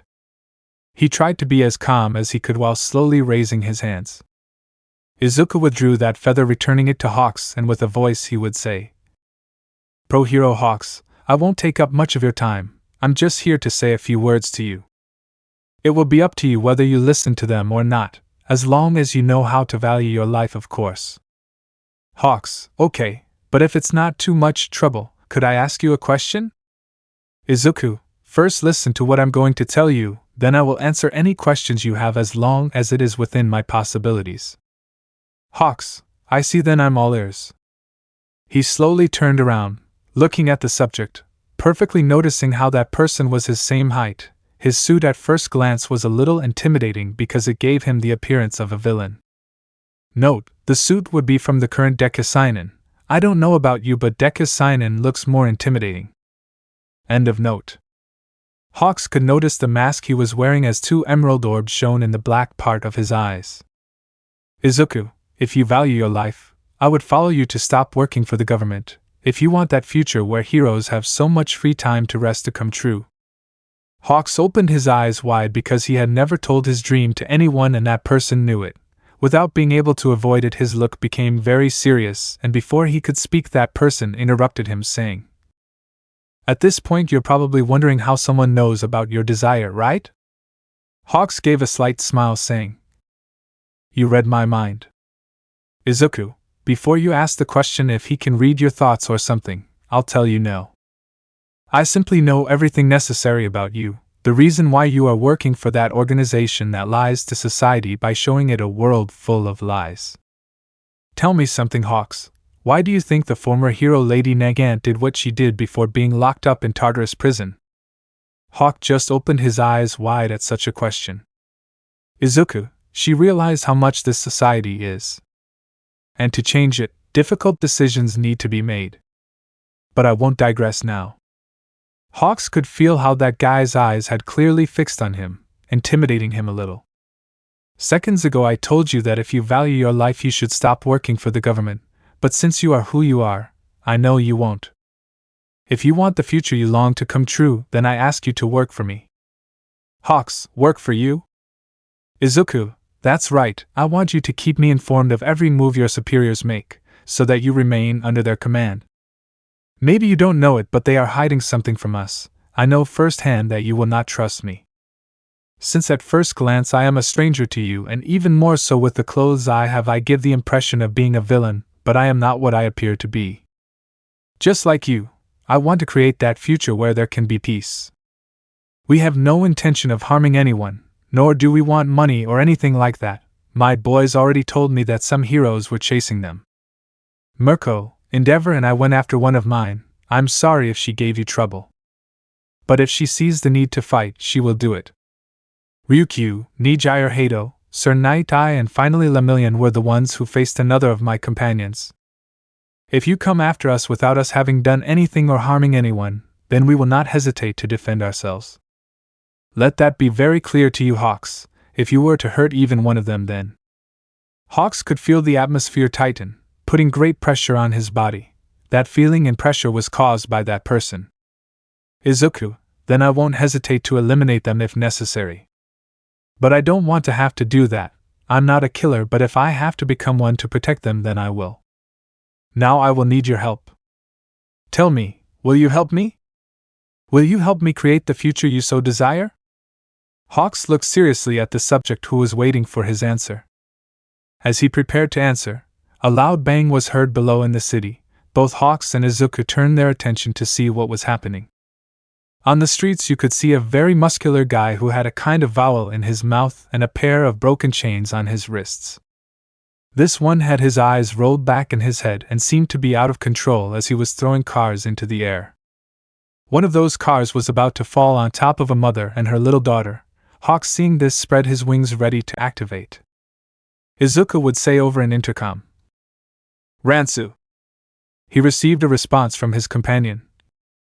"You don't need to tell me, Captain." The car was about to crush them, but then time seemed to have stopped for a certain person who sighed and stepped forward, saying, "I won't let anyone get hurt." Time slowly returned to normal, and the car fell to the ground. Hawks, damn no. Izuku, look over there. I have pointed to a certain place. Hawks could see a man who was hugging the mother and the girl. It was not just that. But all the people who were near the subject were now at the side of the mother, and the girl safe. Izuku, well done, Ransu. Thanks for clearing the area. He pointed his fingers at the subject as if it were a gun, and then fired an air bullet that hit him in the head, causing the subject to fall to the ground like an inert object. "IZUKU, ready, now there will be no more problems." Hawks just looked at this with quite amazement, since they were at a far distance, and yet his shot was very precise, not to mention that he finished him off as if he were a rookie villain. IZUKU received a response from his partner through his intercom. "Captain, the mother and daughter are uninjured, the other civilians are safe and sound." "IZUKU, well done." People looked at the man who had saved them as he was wearing a mask and was hooded. They were wondering if he was a new hero or something. The little girl's mother thanked him with tears in her eyes for saving them. "Ransu, you don't have to thank me, after all it's my duty." After saying that, he disappeared in a flash without leaving any trace. IZUKU turned around with his back to Hawks, saying, "When you have a clear answer, raise your right hand and point to the sky with your index finger. Once I do, I will appear in front of you. Oh, and by the way, when you go down to get that guy, extract some of his blood and send it to be analyzed by people separate from the government. Apparently they used some kind of drug on him. His eyes and the bandages marked on his muscles were not normal. In addition, there was a major alteration in his blood flow. Do it and you will realize, once you have the results, tell your superiors and pay close attention to their facial expression. I'll be watching you by Pro Hero Hawks." After saying this, he could see how that guy turned into a mass of gray mud or something like that. Hawks, a clone. Have I been talking to a clone this whole time? But his actions and his gaze didn't seem like he was pretending with everything he told me. Several days later, we can see how a certain brunette left her house with her backpack on her back, showing a beautiful smile on her face, saying, "Today my first day at the UA will begin." The said brunette began to walk towards her destination. We can see how a certain ashy blonde was about to leave her house. Already standing in the doorway, she would say, "Mom, I'm leaving now." From the kitchen, Mituski shouted, "Good luck, do your best." Bakugo closed the door, and as he always did, he turned his gaze to the side of his house, looking at a house that was well kept, but that no one had lived in for 11 years. But his mother Mituski, and he always came to clean it. This one in a low voice would say, "I'm leaving now, friend, wish me luck." The blonde began to walk, leaving his house behind. The neighboring house had the surname Midoriya on the side of the door. Bakugo decided to take the train that would leave him closer to his destination. When he got on it, he ran into a certain brunette who, upon seeing him, approached him and greeted him as if they were close friends when he had only met her at the entrance exam. "Nana, I knew you were going to pass the exam too, Bakugo." "Kaken, thanks I guess." "Hey, do we know each other from somewhere?" "You talk to me as if that were the case." "Nana, oh no, of course it's not, just that I like talking to people and making friends, that's all." "Kaken, I see." This one in his thoughts would say, "She's a bit weird." "Nana, let me introduce myself. My name is Nana Shimura. Nice to meet you." Bakugo sighed resignedly, saying, "I'm Katsuki Bakugo, and I think it's nice to meet you too." "Nana, I hope we can get along," she would say with a big smile. Smile that brought back a nostalgic memory for him. After a while, we can see how both were at the entrance of the UA. "Nana, what are we waiting for? Let's get in now." The brunette began to walk happily. Bakugo would only say, "I hope I don't have to deal with her every day."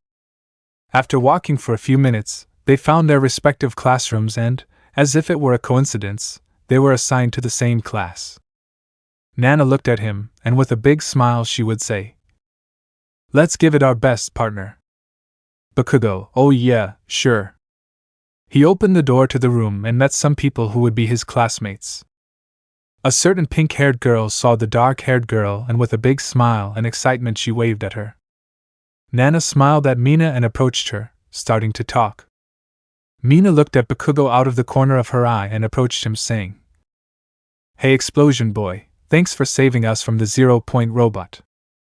Bakugo, without looking at her, would say, "Don't thank me, after all that's what a hero does, isn't it?"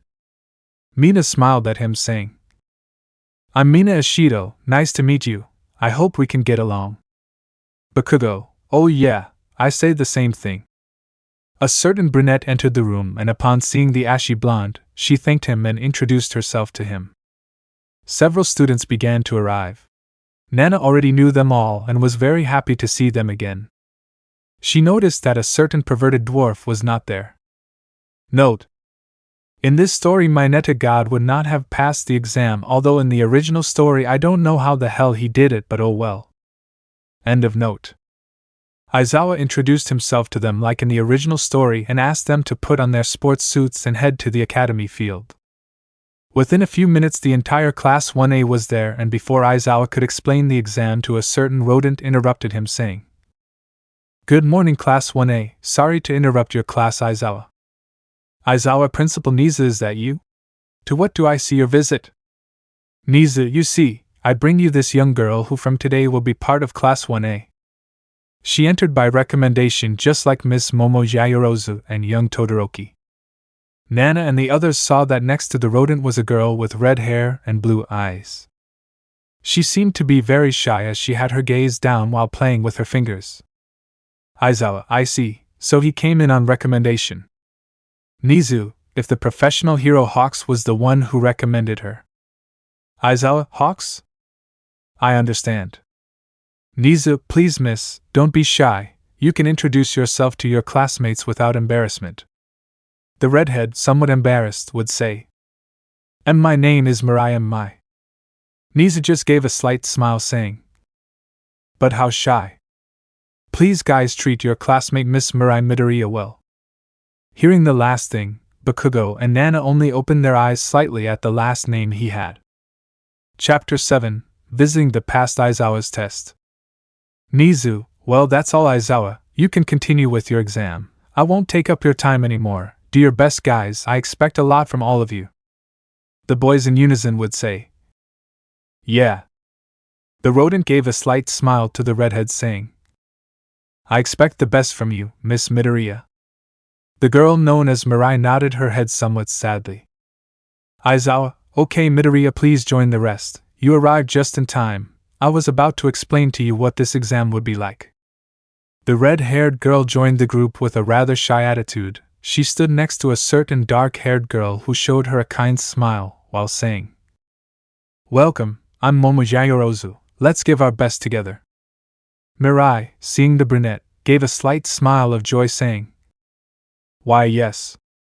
Bakugo glanced at the redhead thinking about her last name. He wasn't the only one who was intrigued because Nana was also intrigued to know if she had a relationship with a certain green-haired man. Aizawa proceeded to explain to them how the exam would be and whoever came in last place would be expelled. At this last point, some swallowed except for Nana and Bakugo. Since the black hair knew that it was a lie and for Bakugo that it was a challenge to give his best to be the best. We can see how Hawks was on the roof of a building. He raised his right hand in the air and in a matter of seconds a taste of wind hit the place strongly. Hawks gave a slight smile saying, "You're really watching me, huh?" IZUKU was turning his back on this one saying, "Of course, if something happens to you everything will go to hell." Hawks, huh? Am I that important in all this? IZUKU, more than you think, hero. Is there something I should know? He asked coldly. Hawks put on a serious look saying, "Nothing at the moment, but..." "You were right, in that guy's blood there was an unknown substance that altered his quirk to excessive levels. I didn't tell them everything that happened, but my superiors didn't show any surprise, it was as if they already knew." IZUKU, be careful Hawks. You will never really get to know people, there will always be a side of them that they will never show in public, and that is what you have to fear the most. Hawks, one other thing, I overheard two of my superiors talking privately about a meeting between the executives. I couldn't listen anymore because I was almost discovered. IZUKU, I see, stay alert and try to find out as much as you can. Hawks, by the way, can she do it? IZUKU, yes, out of all those I could choose, Mirai is the most suitable to obtain information from the UA. When required, she becomes extremely serious. Not to mention that she is the one who can contain herself the most, being among Class A. Hawks, What do you mean? Izuku, I'm sorry I can't explain everything to you, but for several reasons I simply can't. Hawks, I understand. I'll let you know if anything else happens. Izuku, before you go I want you to go to this address. The freckled man whispered in his ear the said place so he could turn his back and say, My boys have been guarding the city from the shadows. After saying that, he disappeared with the breath of the wind as if he were ashes. Hawks, I wonder if he'll ever come back using his real body. We can see how the real green-haired man was standing on a street looking at a specific house. The look he had in his eyes was nostalgic. He had a scarf covering his mouth and nose and a hood covering his hair, leaving only his emerald eyes visible. A well-built woman came out of the house next door. Her hair was ash blonde. When she raised her gaze, she saw the boy looking at her friend Inko's old house. Her eyes met for a brief second with the boy's emerald orbs. Mitsuki, those eyes, I know those eyes. She closed her eyes and opened them again, seeing that there was no one on the street. Mitsuki, I should have guessed, that's what it was for sure. Without thinking twice, she began to walk down the street, as she was going to do some shopping to cook. Returning to the boys from Class A, they were doing the exercises to pass their teacher's exam. Nana, having a bit of domino over the one for all, surprised everyone as she achieved the best time in each test. The one following her was the new girl who had been watching the brunette, saying in her thoughts, Who could she be? Her name and face, I don't remember anyone from Class 1A who looks like her.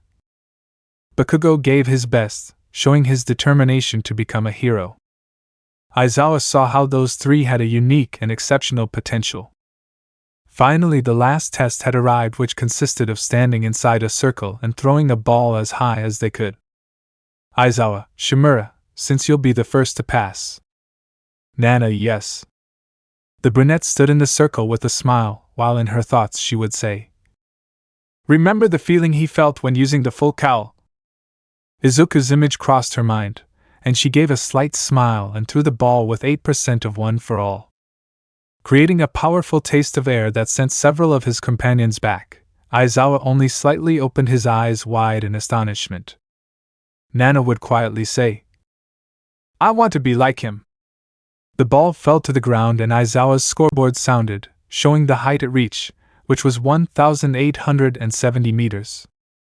Nana turned around saying, How did I do, sensei? He asked with a big smile. Aizawa gave a big smile and said to himself, This girl. It's amazing. Shimura reached a height of 1,870 meters. At this statement, the others looked at the brunette with considerable disbelief. Ida, as she reached that height. Momo, it's amazing. Mirai looked at the brunette with a great shine in her eyes, she would say. A certain muscular blonde had seen everything and was left speechless. All Might was hiding and his face showed astonishment at the girl's action. This would say, Without a doubt that is the one for all. But how is it possible? One for all, my teacher never told me about something like this. I can't be wrong. I know that power and strength can only be enhanced by one for all, but from what I see it was a very low percentage of this. What the hell is going on? That young lady is amazing. Aizawa, okay Shimura, go back to your place. The brunette nodded her head saying, Understood, sensei. The brunette stood next to Bakugo and gave him a look asking, How was I? Bakugo looked away saying, Not bad, I think. Nana let out a little laugh saying, Thank you? Bakugo in his thoughts would say, Damn, that power and strength was great, I can't stay behind. Aizawa, okay now Midoriya, it's your turn. Mirai, why yes. She replied somewhat embarrassed as she walked towards the circle. Both Nana and Bakugo looked at her to find out what her quirk was. Mirai stood in the middle of the circle with the ball in her hand, looking at the ground, remembering her captain's words. Flashback. We can see how outside that cabin hidden in the middle of the forest was Izuku in his suit talking to her.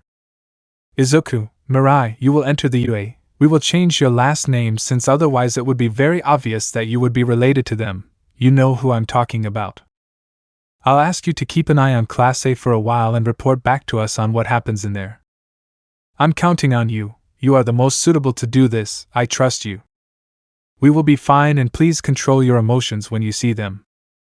Mirai nodded slightly, feeling her captain's hand caressing her hair in a fatherly and protective way.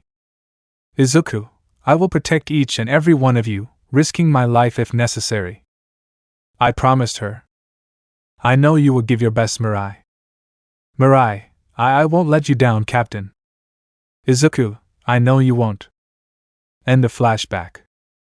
The red-haired girl opened her eyes, showing a serious look. Aizawa noticed this. Mirai sent her arm back, enveloping it in very intense flames, surprising everyone. She launched the ball, creating a circle of fire and hot air beneath it. The ball flew out at high speed, leaving an orange flash in its path. Seconds later, the ball fell, revealing a height of 1,885 meters, slightly exceeding Nana's score. Aizawa, she and Shimura really are amazing. All Might spat blood upon seeing the red-haired woman's demonstration, saying, Amazing, both young ladies are amazing. Today's generation is amazing. He pulled out a chair from who knows where and sat down to watch everything while eating some popcorn. Nana looked at the redhead with great astonishment. Mina, she beat your record, he said as he looked at the brunette. Bakugo just gave a big smile because now he had another reason to give his best. Aizawa, Midoriya, good job, please return to your place. Mirai, why yes. She began to walk, quite embarrassed at being the center of everyone's attention. Kirishima, Midoriya, you were great. Mirai, thank you. Shoto in his thoughts would say. She's a fire user and she came in on recommendation, it's amazing, I didn't think I'd meet people like them. He said while looking at Nana and the redhead. Aizawa, well, let's keep going. Katsuki, Bakugo, you're next. Nana, do your best, Bakugo. Bakugo, I will. The blonde walked to the circle as he remembered the reason he was at UA. He grabbed the ball, feeling his right arm burning intensely. This one in his thoughts would say, I will be the greatest hero of all for my friend. SW. Nana saw the veins on his arm become prominent. Bakugo, shiny. A powerful explosion was present, creating several tastes of air. Such explosive force sent the ball to the top. Bakugo felt his arm shake as he had used all his strength to break through the barrier that prevented him from going beyond his physical capacity. Bakugo, I don't plan on staying behind. If I do that, I won't be able to be the best. The ball fell to the ground with a black hue due to the explosion. Aizawa, being closer to the circle, had his face black and his hair raised by the explosion. This would say 1860 meters. Good job, Bakugo. Bakugo, TCH almost, and I surpassed her. Well, I didn't come to compete but to improve myself, he said in a low voice. Nana, you were amazing, Bakugo, you almost surpassed me, well done. She gave him a thumbs up. Bakugo, you are too optimistic. Aizawa only looked at those three in particular who had easily surpassed 1,000 meters. The test continued until everyone was finished. A certain brunette stole first place by having an infinite score in the ball thrown. Aizawa, okay, now I'll show you the final results. A hologram appeared showing the final results. In first place was the name Nana Shimura, in second place, Mirai Midoriya. In third place was Katsuki Bakugo. And so they continued. The last one was Kaminari, who had his gaze blank while his soul came out of his mouth. Aizawa, well, regarding the fact that I was going to expel the last one, that was a lie. The seconds passed and some reacted shouting. That? Nana, well, it was pretty obvious. Momo affirmed Nana's statement. Mirai was only sweating a little because she had tried hard not to come in last. Aizawa, okay, you can go change your clothes now, then go to the classroom, classes will continue. Everyone acknowledged their heads. Nana looked in a specific direction, seeing All Might, who didn't give her time to hide. He saw how the brunette showed him a smile while waving at him. While with Hawks, he had arrived at the place where IZUKU had indicated to him, which was a large warehouse. Upon entering, he found several wanted criminals unconscious, tied from head to toe. There were approximately 30 to 35 subjects. Hawks, wow, I didn't expect this, but at least I know they're not bad. Chapter 8: The Confrontation. On the other hand, we can see how a certain freckled man was in a room that seemed to be in a hospital, but this one was more comfortable and with better care. He looked at the person lying on the stretcher. The window of that room was open. IZUKU just looked at the ceiling, saying, "I would like to help you, but for now I can't do anything. I know you would really like to see how the world has changed." I heard footsteps heading towards the room. A beautiful blonde girl with blue eyes entered the room, seeing that there was no one else, apart from the person who was on the stretcher. She noticed how the room's window was wide open, feeling the cool breeze coming through it. The blonde just sighed, saying, "So he came again. Next time he leaves the window open again, I will scold him. But I'm more curious to know what color his eyes will be. He always has that mask covering his face, and that suit that makes him look like an anti-hero, but I can't deny that he's a little cute at times." The girl looked at a sheet of paper on the nightstand in the room. Seeing that, she just gave a slight smile. Back at UA, all the boys belonging to room 1A were sitting waiting for their teacher to enter the room. Mina, Uraraka, and the other girls were surrounding Mirai, telling her how amazing she had been in the tests. The redhead was quite embarrassed to receive so much attention, but she couldn't stop glancing sideways at a certain dark-haired girl who was chatting happily with a certain ashy blonde man. This same thing would be said. "Who is she? The captain didn't tell me anything about her and him." She paid attention to Bakugo with a slight smile. "This atmosphere, seeing everyone so happy, I wish it would always be like this." Momo was about to ask her partner something when the door to the classroom suddenly opened, revealing a muscular blonde, who had a big smile as he said, "I'm coming in as a normal person." The entire class except Shoto and Bakugo shouted, "All Might!" "Mina, I can't believe All Might is going to teach us." "All Might, okay, young people, you will have hero practice with me," he said while striking a heroic pose. The class was very excited without a doubt, because the number one hero would teach them. That was something incredible for all of them. "All Might, well, you better put on your suits to do the tests. Your suits were made according to the measurements and designs that you sent us." He pressed a button on a small control he had in his hand, causing his suits to emerge from the classroom walls, leaving the entire class amazed. "All Might, I'll see you all on campus. Now go dress up, future heroes." Everyone nodded their heads and then left the room very excited. Bakugo and Nana were the last to leave the place. The blonde stopped next to All Might with a photo in his hands. He would say, "Could you sign the photo?" All Might could see a sadness in the blonde's eyes. Even though he didn't look at him directly in the eyes, he could tell. The blonde took the photo, seeing a little Bakugo and a green-haired boy at his side. Both kids had an All Might action figure. "All Might, of course, Shonen, I would be happy to give you my autograph." He signed the photo with his typical smile on his face. Nana could see the photo slightly, and her eyes opened wide at the sight of a little IZUKU. The blonde handed the photo to Bakugo, saying, "Here you have, Shonen." Bakugo took it and put it in his pocket, saying, "Thank you." He was about to leave when All Might's question stopped him. "That boy in the photo, is he your friend?" Bakugo just remained silent, and after a few seconds he said, "Yeah." Without further ado, I left the classroom. All Might in his thoughts would say, "I'm sure I've seen that green hair before. But where?"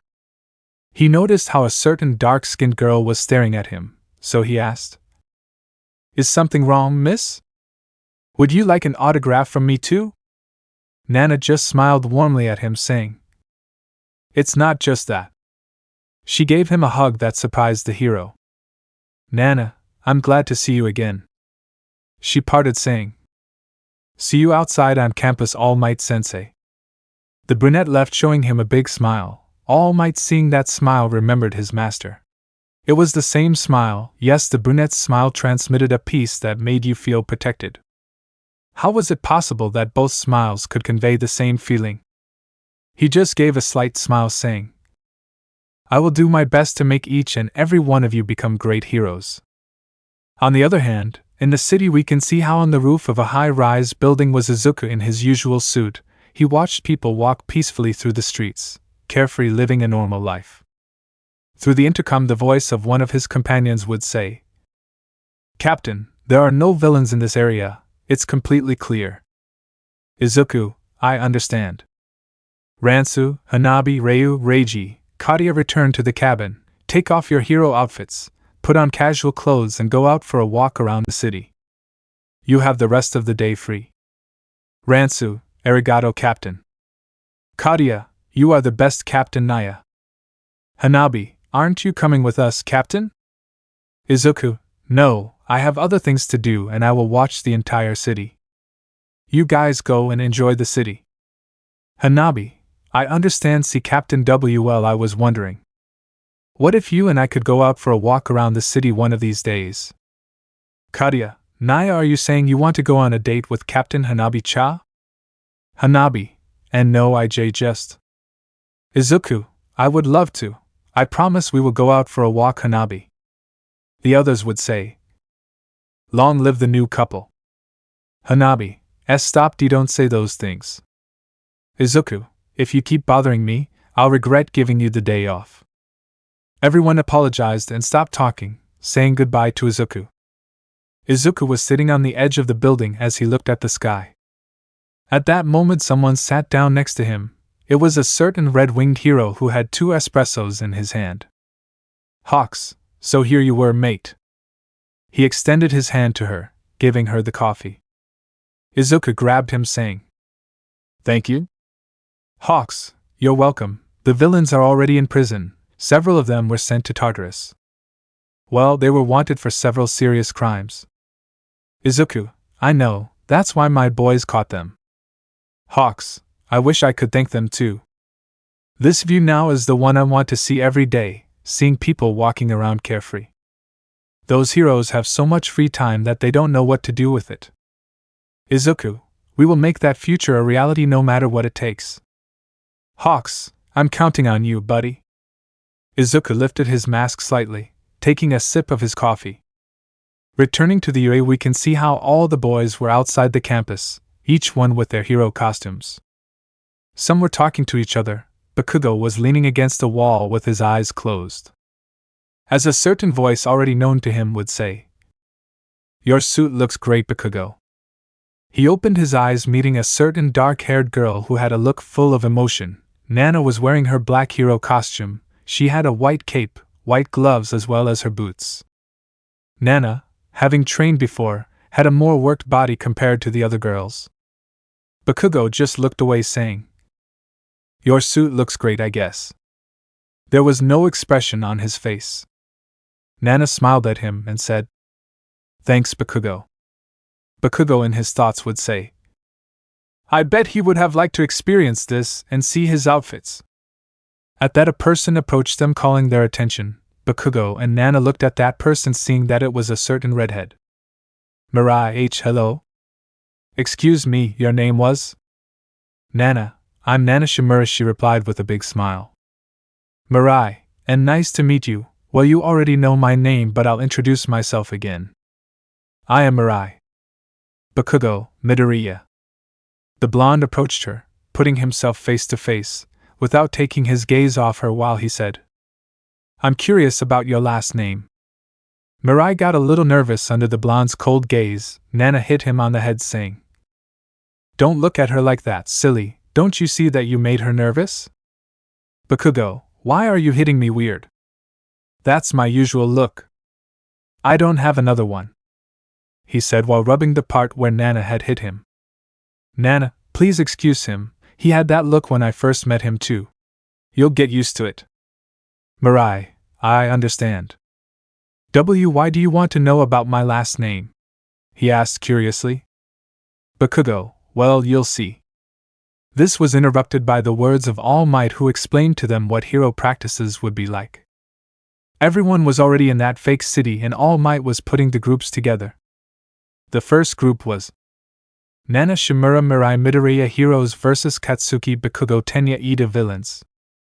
All Might, remember your mission is to recover the bomb or knock out your opponents.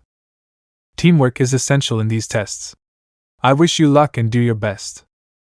Nana and Mirai nodded their heads as they watched Bakugo and Ida enter the building.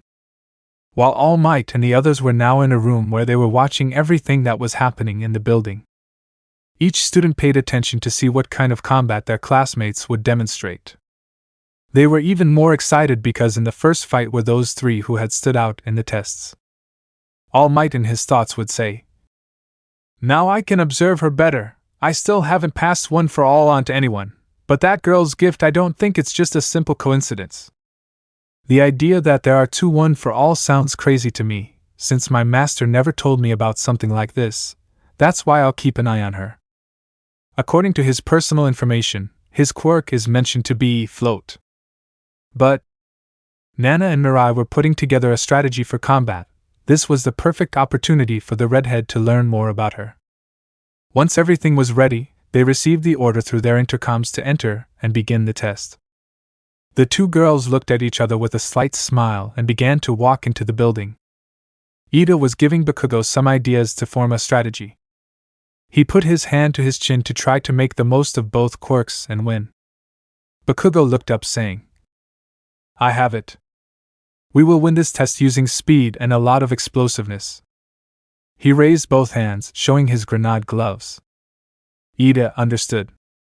Note: in this story Bakugo would not be arrogant or conceited, so here he would have no problem cooperating if necessary.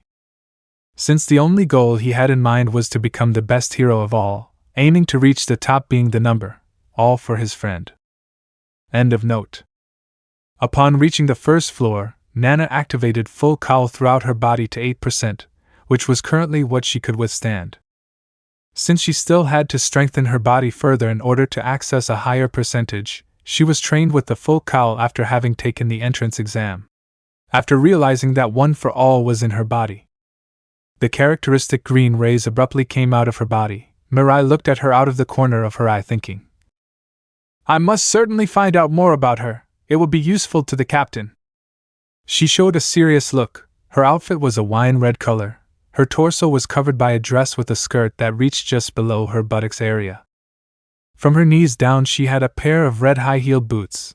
In the palm of her hand she had a pair of gloves that left her fingers exposed, covering only the area of her palm. These were black in color. On his neck he wore a small cape that covered his shoulders and part of his arms. This cape ended centimeters before reaching his lower back. Just like his suit was a wine red tone with black lines. Her hair was tied back in a ponytail. Both of them began to walk while being alert, since the first floor was quite large, not to mention that they had several corners where their rivals could attack from. Both were about to advance towards the second floor when they heard the sound of an engine. In a fraction of a second, Ida was in front of them. Bakugo was on his back. The blonde had his right hand extended and gave a big smile, saying, "We will win with speed and Ida, explosiveness." Both girls opened their eyes wide at the sight of them. Bakugo pulled the trigger on his glove, setting off a huge explosion. Said explosion created a strong gust of wind, completely destroying the wall in front of them. The others watched this in amazement at such destructive power. All Might, with a drop of sweat on his head, would say, "I see you're taking the test too seriously." The explosion created a large smoke screen, from which Nana emerged at high speed, positioning herself face to face with Ida, who was about to hit her. Bakugo jumped upwards, dodging a powerful flame. Without taking his eyes off the smoke screen, he extended his hand towards Nana, then immediately blasted her, saving Ida. Nana flew out, crashing into the walls of the place. Without wasting time, Ida jumped back to activate his engines and took off at high speed, managing to grab Bakugo's hand and turning, throwing him straight into the smoke screen. Bakugo came out face to face with Mirai, who already had her right palm engulfed in flames, as if she had anticipated his tactic. Bakugo opened his eyes slightly but gave a slight smile. "Mirai, goodbye." A flame of fire came out of her palm, said fire was about to hit the blonde in the face. But from the smoke screen came Ida, who grabbed Bakugo by his suit, pulling him to the side, making Mirai's attack not hit him directly. That whole moment seemed to move in slow motion for Mirai, as Bakugo was now at her side pointing his grenade glove at her. The blonde had a slight smile on her face. The other boys who saw all this were saying. They too seemed to be in sync. Ida was turning his back on Bakugo. In his hand was the other grenade glove. The blue-haired man was pointing towards the curtain from which Nana emerged with the green rays. She was taken by surprise when she saw how Bakugo was about to shoot Mirai, while Ida was aiming at her, waiting for her. Ida and Bakugo pulled the trigger on their gloves. 2 powerful lights shielded the entire place. Nana extended her right hand, extending the middle finger which was being pressed by the thumb, and she would say, "Smash!" Ida's attack and Nana's collided with each other, creating a huge explosion and a taste of air that shook the entire building itself. All the cameras were capturing was a large amount of black smoke from the explosions. Kirishima, if they continue like this, they will end up collapsing the entire building. The smoke screen dispersed, revealing a huge claw of fire gripping Bakugo's glove. "Bakugo, you managed to block the explosion," he said while watching how that enormous hand of fire with claws instead of fingers came out of the red-haired girl's back. Mirai had a serious face. The rest of the curtain of dust was gone. Nana was standing with her serious look. Ida was still in the same position he was in when he launched the explosion. The 4 of them had a serious look as the fight was just beginning. Chapter 09, The Hero DKU. IZUKU. Save them, please. You are and always will be my son, no matter what. Thank you for making me happy, for coming into my life. Without realizing it, you changed my life. I want you to smile a little more. These were the words that the image of a woman told him through tears, because the image of this woman was blurry. You only have one chance, IZUKU, please. Save us all, no matter if you have to become the Hawks, buddy. Can you hear me? He asked as he put his hand on her shoulder. IZUKU beneath his mask opened his eyes slightly as he was pulled out of that little memory. He shook his head slightly, saying, "Yes, sorry, I was remembering something." Hawks just looked at him, saying, "It must be something that really worries you. I could tell it by the tone of your words." IZUKU simply remained silent without saying a single word, since that memory remained in his mind, and this was something he couldn't forget no matter how much he wanted to. "Hawks, you know about the future I want to see. For that future I wouldn't mind giving even my own life to achieve it. If that means that others can lead a peaceful and carefree life, then I could leave this world with a smile on my face no matter what time it was." IZUKU simply stood up to say, "For the first time I agree with those words, my friend." This one just faded away into some sort of gray sludge. Hawks looked at the glass of coffee that he had given him, which was on the side. The red-winged hero simply looked at the sky to say, "Wow, you are certainly an intriguing person, but I want to leave that mystery there because..." He simply closed his eyes and stood up to take flight, saying, "Well, I'd better get into action. Enough laziness already." He flew away from the place whistling a rather peculiar tune. On the other hand, Ayue All Might watched the entire scene on the screens that were in the room. The American hero had a drop of sweat on his head, because he could not deny the fact that he was more than excited and that he really longed and wanted to see the end of the fight. But on the other hand, he could notice how the walls of the building suffered a lot of damage from Bakugo's explosions, since unlike the original story he would be stronger than the original Bakugo. The reason is that he had a motivation that had led him to train from an early age to become the best. His goal was something he would never allow himself to forget, and that no matter the price, he would achieve it. This and more added to Nana's attack, which managed to leave the foundations of the place quite unstable, so that if they received the slightest damage, their structure would end up collapsing in a matter of seconds. The blonde made the decision to stop the fight, since it was the most prudent and correct thing to do, not to mention that it was her duty as a teacher of Class 1A. He spoke to them through his intercom, telling them to stop and explaining the situation. The boys looked around, noticing how the structure of the building was barely holding together, It was a miracle that it hadn't collapsed earlier. Kat-chan looked at his glove to think. I was a little reckless and should have minimized the damage. Mirai made that fire claw disappear, saying, Understood, All Might Sensei. Bakugo lowered his hands as Ida said. Nana scratched the back of her head, saying, I think we all got a little too excited and got a little carried away. The brunette let out a small laugh. Mirai let out a small laugh as she replied, You're right, it was really exciting. Nana, what do you guys think? Ida, I must say that it is true that we got a little carried away without measuring the power of the attacks. It was a fun and unique moment. I thank you for giving me the opportunity to live this moment. Nana, don't even thank him. Bakugo walked towards Mirai to stare at her. She got a little nervous since the ashen-haired man was staring at her. He put his hand on his shoulder, saying, That was a very good counterattack you made to stop me. He remembered for a brief second his green-haired childhood friend. Kat-chan passed by, saying, You have an incredible quirk. At those words, the redhead opened her eyes slightly at that praise. Nana was surprised to see the ashen-haired boy walking away, and for a brief second she could see the image of a certain green-haired boy walking beside her, with his left hand on his best friend's back. The brunette's eyes had unconsciously crystallized upon seeing that.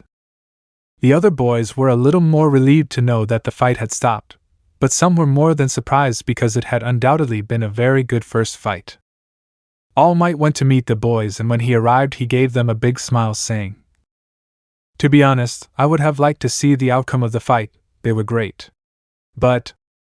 Ida, no need to say it, All Might Sensei, we understand what our mistake was. All Might, it's good that you understood, and that you reflected on this meeting. I declare this match a draw, now please go with the others to rest. They did pretty well for their first time working as a team. When everyone has finished taking the tests, we will give them advice on areas in which they can improve. The boys agreed to join the others. Nana was walking alongside Mirai, the brunette was talking to her. Ida was walking behind Bakugo, while thinking about how he had created a strategy to make the most of both of their quirks in a matter of seconds. It was certainly noticeable that he took everything very seriously. Ida in his thoughts would say, I have to improve myself, I can't afford to be left behind. After that, the following fights continued as normal, and as All Might had said after the end of that test, he and Aizawa gave them advice so that they could improve. And they mentioned to them the points in which they had failed during the test. Aizawa, Bakugo and Ida, despite it being the first time they worked together, complemented each other very well. They coordinated well. In that regard I congratulate them. But on the other hand, they did not try to reduce the damage, because if the structure had collapsed, they could have been seriously injured. You have to think about this. But that's what it's all about. You're here to improve every day. I know you're going to achieve it. All Might, good, and that concludes our first day of practice. You can now go to the locker room to change your clothes and return to your classroom to continue with your classes. The boys agreed in attendance, obeying their teacher's orders. After about 10 minutes we can see how they were already in the classroom. They were having classes with their teacher Namuri, or better known as the heroine Midnight. Midnight, well, as you guys know, having a hero name is important so that people recognize you. So today I want you to work and think about your hero name. Take your time, then you will come forward and say your name. The class was a bit excited about deciding their names. After several minutes, the boys began to present the names they had chosen as heroes. Bakugo wasn't paying attention to the names of the others or the class itself. The ashen-haired boy was staring at his blank sheet of paper. Since he didn't have any names, he hadn't even thought about it. Midnight, well, there are only you two left, Miss Shimura and young Bakugo. Who of the two will go on to exhibit first? She asked, somewhat curious to know what name they had chosen. Nana stood up with a big smile and said, I'll pass, teacher. Midnight, I like that spirit, go ahead, miss. The brunette walked past Bakugo to pat him on the back and tell him with that smile that characterized her. I'm anxious to know what name you chose, Bakugo. The blonde simply looked into her eyes and then returned her gaze to her paper to say, Come forward now, don't make the teacher wait. Nana continued to stand in front of everyone, turning around the sign with her hero name. Midnight, are you sure you want that hero name? Nana, yes, I want something simple and better than my own name, the hero, Nana Shimura. It sounds great, don't you think, teacher? Midnight, it sounds very nice and cool, I like it. Okay, now it's your turn, Bakugo.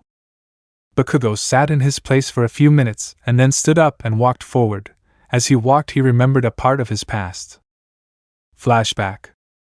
We can see how two little friends were crossing a small stream, jumping over the rocks that protruded to the surface. Izuku, Nikat-chan, since you've already awakened your gift, I was wondering if you've already thought about what your name will be when you're a hero. The ashen-haired boy stopped dead in his tracks, looking at his friend and saying, Now that you mention it, I haven't thought about that. Can you help me choose a name? The green-haired boy would say with great emotion. Of course. They sat on the green grass across the stream as they talked and thought about what name to choose. Cat-chan, ready, I really like that name. Now let's think of a name for you, Izuku, he said with a big smile. End of flashback. I will become a great hero, the best of all. I will save people because that's how I do it. Because that's what we promise, friend. And whatever the cost, He wrote the name on the sign and showed it to everyone. Bakugo, this is my name. Nana opened her eyes slightly when she saw the name on the sign. DKU. Chapter 10, Nostalgia. Please forgive me. See, can I give you whatever you ask of me, please? A person said he was being strung by a subject wearing a mask. The subject fell to the ground with his eyes white and blood coming out of his nose. That person took off the mask, revealing his dull emerald eyes. Izuku, I'm sorry, hero. After saying that, he turned around and left the place while he put his mask back on and walked away from that dark alley. On his neck there were some red lines that looked like veins.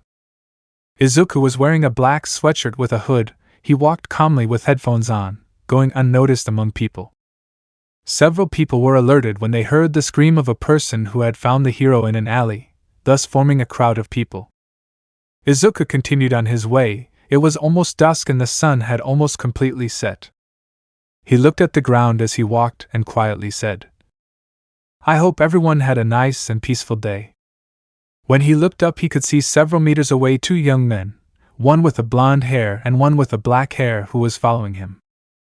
They were both standing as the ashen-haired boy was waiting for the heroine Miruko to hand him a small notebook. Mirko, here you go, boy. I'm surprised you have the guts to ask me for an autograph. Not everyone just comes up to me like that out of the blue. Cat-chan bowed slightly, saying, Thank you, Miss Miruko. I appreciate you taking the time to give me your autograph.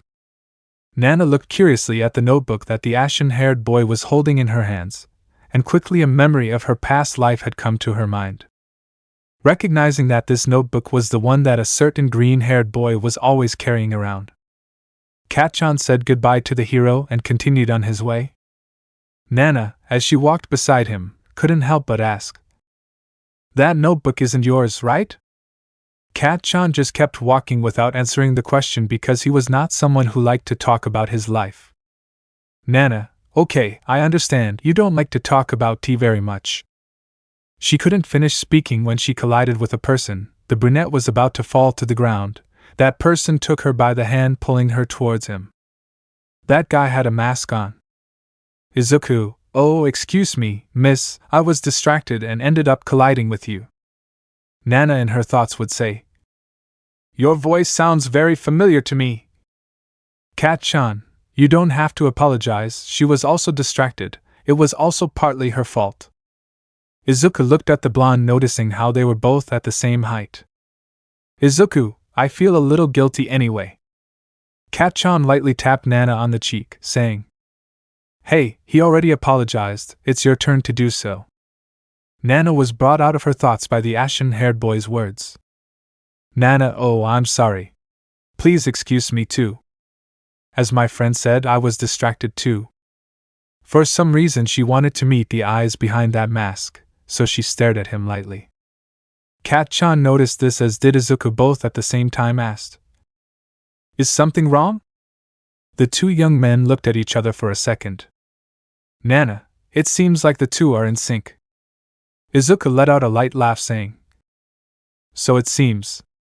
"You don't think so, Cat?" Nana and Bakugo would say. "Cat." Izuku, sorry, I don't know what I was about to say. See you later, and I'm sorry for interrupting you. This one passed by and Nana stopped him by the arm, saying, "You were about to say Cat-chan, weren't you?" That person simply remained silent to free himself from the grasp of the raven, saying, "See you, miss." "Bye, boy, it was nice meeting you." Cat-chan simply stared at the young man who was slowly walking away from them. But a few words stopped him dead. "Nana, your voice would be impossible to forget." The brunette walked up to him to lightly grab his sweatshirt, and in a low but clear enough tone asked, "Maybe what I'm going to tell you sounds strange, but is that you, Izuku?" The green-haired boy beneath his mask opened his eyes slightly. The silence was clear in that place. Izuku took a step forward, saying, "I've never heard that name." "You've got the wrong person, miss. Bye-bye." After saying that, he walked away from the place with a nostalgic look after having seen his only and best childhood friend. As he walked away, he would say, "Dear best hero." In his thoughts, he would say, "Why, we will meet again, old friend." Cat-chan approached Nana and asked, "Do you know him? What did you ask him?" Nana had a strange feeling inside her, something she couldn't forget. That feeling she had in front of the person who had killed her in her past life. That same feeling was what she was feeling for some reason.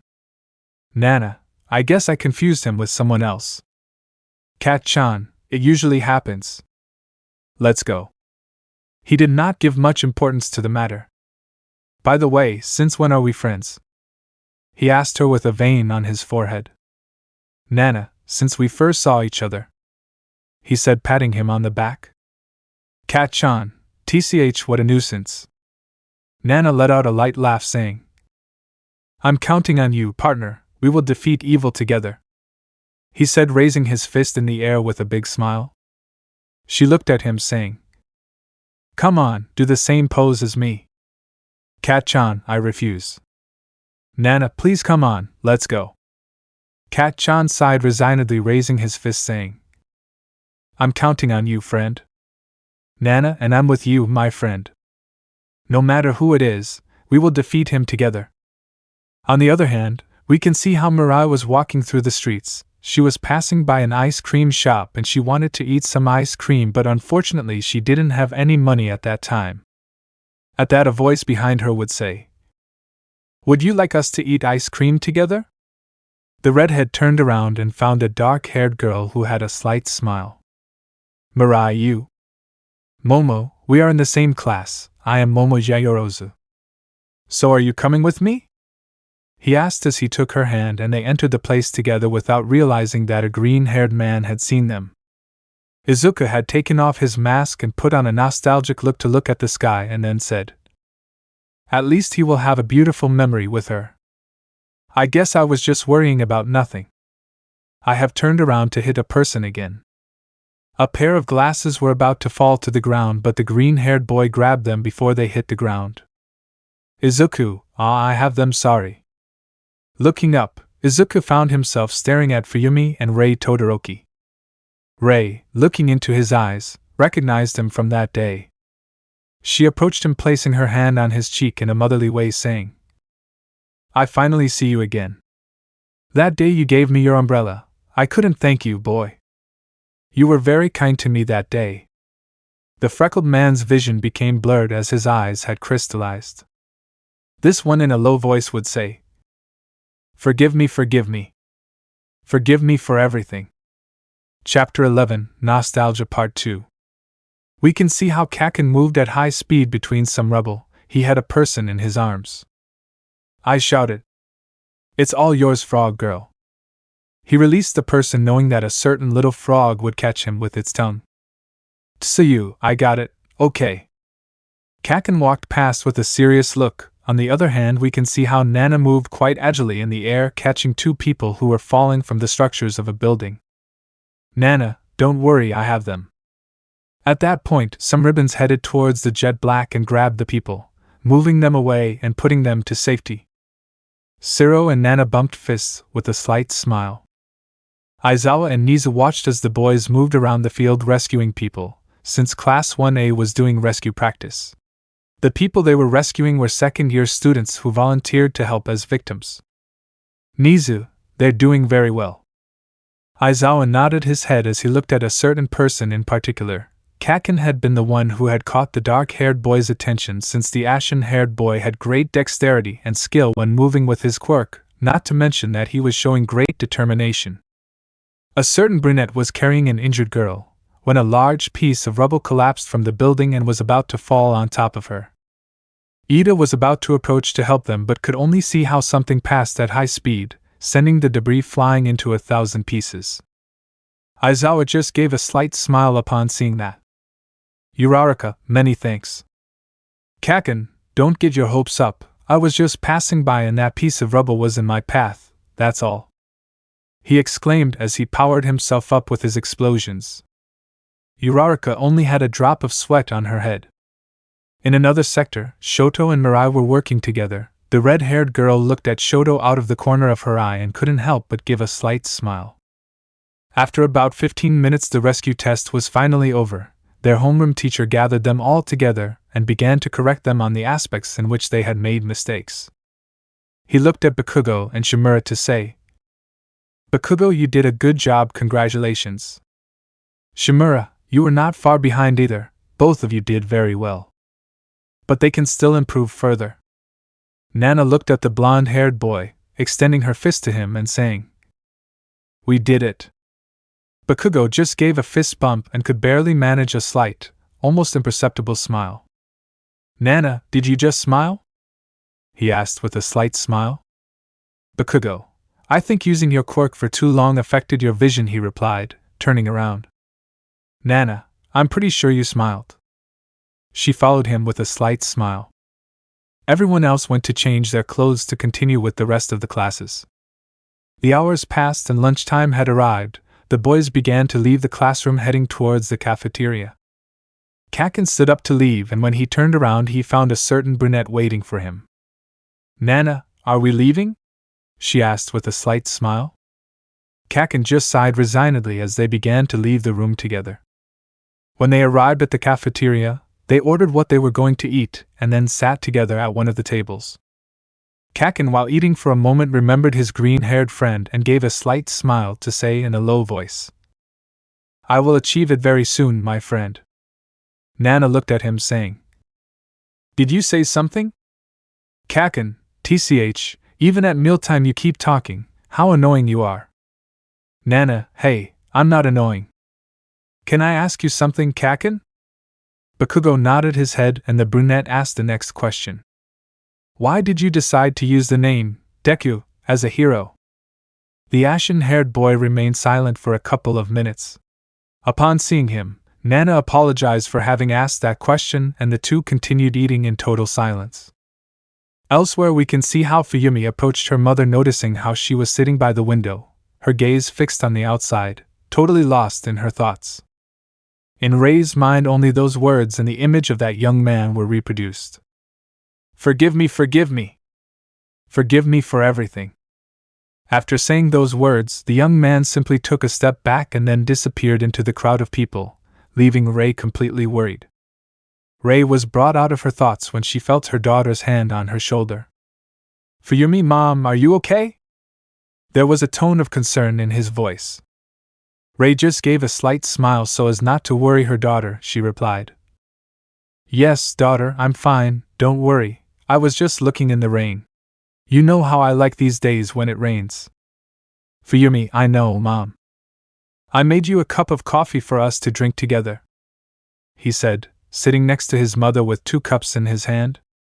Rei took one of the cups, thanking her daughter for the gesture. A whole week had passed since Rei and IZUKU had seen each other, and since that return she hadn't seen him again. During this week, several heroes were found injured, and the police and several heroes were working together to catch the person responsible for these events.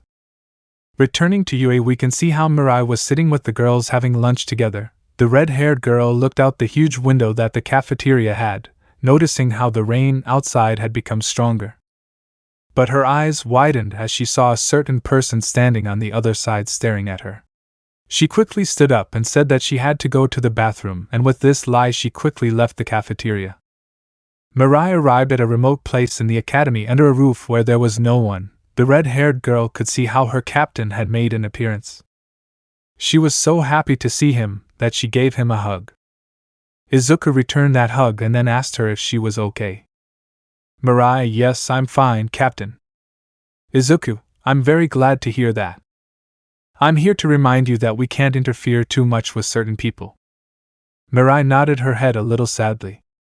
IZUKU put his hand on her head, caressing her and saying, when all this is over you can be with them as long as you want. One more thing, in 2 weeks they will attack the UA, you better be careful. We will be keeping an eye on you. If plans change I will be in charge of letting you know. Mirai nodded her head and then received a hug that took her by surprise, but she reciprocated it. IZUKU separated from her saying, that was all, I'm leaving now. He turned around and when he was about to leave Mirai stopped him saying, see, Captain? IZUKU turned to look at her, and she seemed very sorry for what she was about to say. Mirai: well, I wanted to ask you if IZUKU: Yayorozu invited you to her house to meet her family, right? Mirai nodded her head. But if you say not to intervene too much then. IZUKU: go. Mirai: can I really? IZUKU: yes. Make memories with her. After all, it's inevitable that you'll love her. And I know your mother loves you very much too. After saying that, he disappeared from the place, leaving an emerald trail in his wake. Mirai had tears falling from her cheeks. She could only say, thank you, Captain. I love you and Uncle Bakugo so much too. IZUKU appeared on top of a building as the rain grew stronger, his haggard, blood-covered suit becoming more and more soaked. Their gaze fell on the city and memories of their allies flashed through their minds. He took off his mask and looked at the sky to say, they will hate me for what I will do next, I know, but it's all for your own good. After all, my time here is finite, and Mei knew that from the beginning. I have to protect them all no matter the cost. I will get one for all even if I have to destroy its symbol of peace. Chapter 12. If I can save someone. IZUKU ran at high speed, dodging several branches of a certain hero. He looked sideways as a gigantic fist was about to hit him. Empty Lady, being centimeters away from connecting her punch, could see how that person made a great leap dodging her fist. IZUKU placed his feet on the windows of a large building and then left at great speed, destroying all the glass that building had. The freckled man passed by Empty Lady, who could see emerald eyes shining through the mask. Empty Lady, Maruko goes west, intercept. She was interrupted by a voice on her intercom that said, I'll catch him this time. A rabbit that was moving at high speed through some buildings exclaimed with some confidence. IZUKU in his thoughts would say, he's following me. I must buy time for the others to get all the necessary information. He fell into an alley and a large amount of purple smoke quickly began to come out of his body. Mirko arrived seconds later, and in his thoughts he would say, a smoke screen? You think this trick can stop me?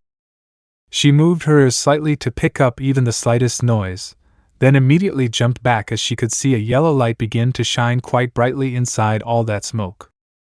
Mirko opened his eyes slightly when he saw what was in front of him. It can't be, this attack is from Ryukyu, who was heading towards Mirko's direction, could see how in the distance a wave of energy was deployed with quite strong power. The dragon could see how the rabbit was in the air above some rubble. Ryukyu, that attack is very similar to Nijire's. Mirko had a serious look on his face as he saw that there was no one left in that alley. TCH ran away. That attack took me by surprise, she said to herself as she spun around a few times before landing on the ground. The rabbit could see how on top of a building was that person who looked at her from above. His emerald eyes through his mask stood out quite a bit. His emaciated suit covered in blood stood out in the light of sight. The appearance he gave was not that of a hero, it resembled that of a vigilante or at worst, a villain. "Mirko, why don't you come down and face me face to face?" the rabbit asked defiantly. "IZUKU, you're just not my target, that's more than obvious." After saying that, he turned around to disappear from the place as he noticed how several heroes were approaching in the distance, and in a matter of seconds he would be surrounded by several heroes and he did not want to have to deal with that situation. A certain red-winged hero watched from a secluded spot. All the while he had only been pretending to try to catch him, but the reality was different. Hawks, well, I hope the others were successful. He turned around and when he was about to start flying, a certain flame hero stopped him with a serious look. Back at UA, the boys were talking to each other in the gym. Nana could see how Bakugo was talking to a certain pink-haired girl and a certain two-colored boy. The brunette had noticed how as the days went by the ashen-haired man was becoming a little more sociable. Now at least he talked more with others since before he was quite reserved. Nana was very happy for him. While she looked at him she could see for a second a certain green-haired boy behind him, having that big smile that characterized him. "IZUKU." That was what the brunette could whisper while being heard by a certain purple-haired girl who had a pair of headphones. "Jiru, hey girl, are you okay?" she asked, somewhat worried about her partner. Nana, yes, I'm sorry, I was just a little lost in my thoughts, that's all, Jiru. Jiru looked at her with a mocking smile to say, "So the boy with the name you just mentioned is on your mind, right?" Nana was saddened by those words and looked away trying to change the subject. Jiru just let out a small laugh saying, "Don't worry, your secret is safe with me. Although I don't know that guy anyway, but I still won't say anything," he responded with a slight smile. Nana, a little more relieved, replied, "Thanks, Jiru. And well, I know that you would have really liked him, he is a great person." Jiru looked into her eyes for a few seconds before giving a slight smile and saying, "You can tell he's someone very special. I hope you can introduce him to us someday." She patted him on the back to go see Momo and the other girls. Nana stood there and quietly said, "I would love to, but I don't know where he is, I don't even know if he's alive." Bakugo looked at her for a few seconds and could see a sad look on his partner. Mirai chatted happily like Momo. Everyone else could see how the two of them got along very well, to the point that one could say they were childhood friends. At that, All Might entered the gym with a big smile as always. He was wearing a white t-shirt and sweatpants for the occasion. "All Might, okay guys, today you will do the physical training part with me. So please, I ask you to do a little warm-up beforehand, you can pair up to work together. After every 2 tests they will change partners." All the boys agreed to their heads and then formed pairs with their classmates. Mirai could notice how Bakugo joined Todoroki. The two were talking about something while stretching their arms. Nana was paired with Mina, who just gave her a big hug, a typical trait of the pink-haired girl who got along well with the brunette. After having warmed up, All Might went on to give them more details about the tests they had to do with their respective partners. The tests began and each couple gave their best to not look bad in the eyes of the symbol of peace. In the first 2 tests Bakugo and Shoto stood out, finishing first with the highest score, after they had to change partners. The minutes passed and in the last test Bakugo had to work with a certain redhead. This last test was one that tested the trust they had in their partner, not to mention that in this test there was a rescue of people and teamwork was essential. In each test the use of quirks was prohibited since the intention of the tests was for them to gain strength and resistance. Bakugo and Mirai began to carry out the test. All Might could notice how Mirai quickly adapted to the ashen-haired man's way of working. The couple was running and when they were about to rescue the last person, the redhead stepped wrong and fell off the edge of where they were standing. Bakugo quickly caught her with one hand and with the other he held on to the edge so as not to fall. In that sudden movement that Bakugo had made, he had dislocated his right shoulder with which he was supporting the weight of both. The redhead opened her eyes slightly when she saw how he had caught her without hesitation. In her heart she already trusted him. Bakugo, enduring the pain, said, "Get ready, I will lift you up with all my strength." He began to sway slightly despite having a dislocated shoulder and the pain, Bakugo in a single movement threw the redhead upwards just before the part of the edge he was holding on to collapsed. Bakugo, as he fell, told him to save the hostage, that he would be fine. Mirai felt safe and sound while listening to the ashen-haired boy's words. Bakugo managed to grab onto one of the crevices in that rocky surface. He was able to do so by holding on with his other arm. All Might had seen everything and had made a decision for himself. Mirai was able to save the hostage by passing the test. Kaken was able to get down without many problems, also getting to safety. Mirai quickly ran towards him to see how he was. The redhead began to apologize for being careless. His partner had been injured. She had her gaze downcast as she felt a hand rest on her head. Raising her gaze, she met the gaze of the ashen-haired man, who showed her a slight smile of compassion as he said the following words. "Thank goodness you're okay. I don't mind hurting my body if I can save someone. After all, I want to be a hero so he can be proud of me." After saying those words, he turned around as All Might approached him and congratulated them, as he had seen that none of them had doubted his partner's actions. The blonde told Kaken to go to the infirmary to have his shoulder put back into place.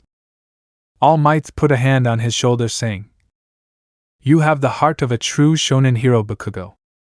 With those words in his head, Kaken left the gym to say to himself, "I'm doing good, right, buddy?" The blonde walked through the halls of the place with a slight smile, when he could see a beautiful brunette standing by his side with a slight smile on her face. Bakugo just sighed resignedly to say, "Well? Nana, so what?" "Bakugo, what are you doing here?" "Nana, well, what else can I do here? Obviously, I came to help my friend get to the infirmary safely. After all, I am your friend," he responded with a slight smile. Bakugo, without looking at her, answered, "You are very annoying." "Nana, the most annoying of all." Bakugo just gave a slight smile to answer, "You're right." The couple arrived at the infirmary, where a kind old lady welcomed them. "Nana, recovery girl, today I'm bringing my friend to you so you can cure him," he said, ruffling the ashen-haired boy's hair. Recovery let out a small laugh to reply, "I see that today you are also in a very good mood as always, young Shimura." "Nana, that's right. You will never see me without my smile," she replied, pointing to her beautiful smile. "Recovery, that's what it seems to be. Okay, boy, come here so we can cure you." Kaken nodded his head to walk and sit on one of the infirmary beds. After about 10 minutes, the couple left the place, Bakugo slightly moving his shoulder. "Nana, does it hurt?" Bakugo, "No." "Nana, that's good. Well, since classes are over after we get changed, do you want to go get some smoothies with me?" Bakugo, "No." Nana, while laughing, would say, "Perfect, I'll wait for you at the exit, Kaken," he said as he ran away with a slight smile on his face. Bakugo had a vein in his forehead to say, "Hey, I told you I don't want to go." He simply sighed in defeat as the brunette had already moved quite far away. After about 15 minutes, we can see how Kaken was waiting for the brunette at the exit of the UA. Nana came running towards him while she had her uniform on. "Nana, thanks for waiting for me, Kaken. Well then, let's go get our Deku Heroes shakes." The couple just started walking towards their destination while Nana talks to them about various things. Chapter 13. Find me and save me. While in the cafeteria, the young people ordered a milkshake. Both looked out the window, noticing how a light drizzle had started. "Bakugo, this is weird, don't you think?" he asked without looking at the brunette. "Nana, did you agree to go out with your friend?" "That's unusual for you," she replied, letting out a small laugh. A small vein of irritation appeared on the ashen-haired boy's forehead as he tried to ignore those last words. "Bakugo, no, not that. I mean, it was raining almost the entire week. Even for this time of year, it's quite unusual. 4 days now I have had a strange feeling." "Nana, a strange feeling?" she asked, quite confused. At that point, the waitress of the place brought the milkshakes to the young people. Nana thanked the waitress and looked at her friend, waiting for an answer. Kaken looked at his shake and just slightly shook his head to say, "It's nothing, just forget it, okay." He proceeded to take a sip of his milkshake, Nana looked at him, trying to meet her partner's eyes. Kaken could feel the brunette's gaze, so he looked up to ask, "What's happening?" Nana gave a slight smile to say, "It's nothing, just I was remembering the past, and a very pleasant memory came to mind." The image Nana had remembered was when Bakugo and IZUKU smiled together with their tired bodies, but their smiles were priceless. Bakugo looked at her, and just gave a slight but fleeting smile to say, "I chose the name Deku because that's what I called my best friend." Nana slightly opened her eyes when she saw how Kaken's eyes had filled with sadness. Bakugo reached into the pocket of his uniform shirt to take out a photo. He looked at it with a slight smile and then handed it to the brunette. "I always carry this photo with me. It is what motivates me to continue every day, the reason why I do not give up." Nana took the photo in her hands and could see two little ones. A little green-haired boy stood out wearing a small all-might suit. Bakugo, his name was. He could not finish speaking as he could see several tears falling from the brunette's cheeks, and his voice could barely say, "IZUKU."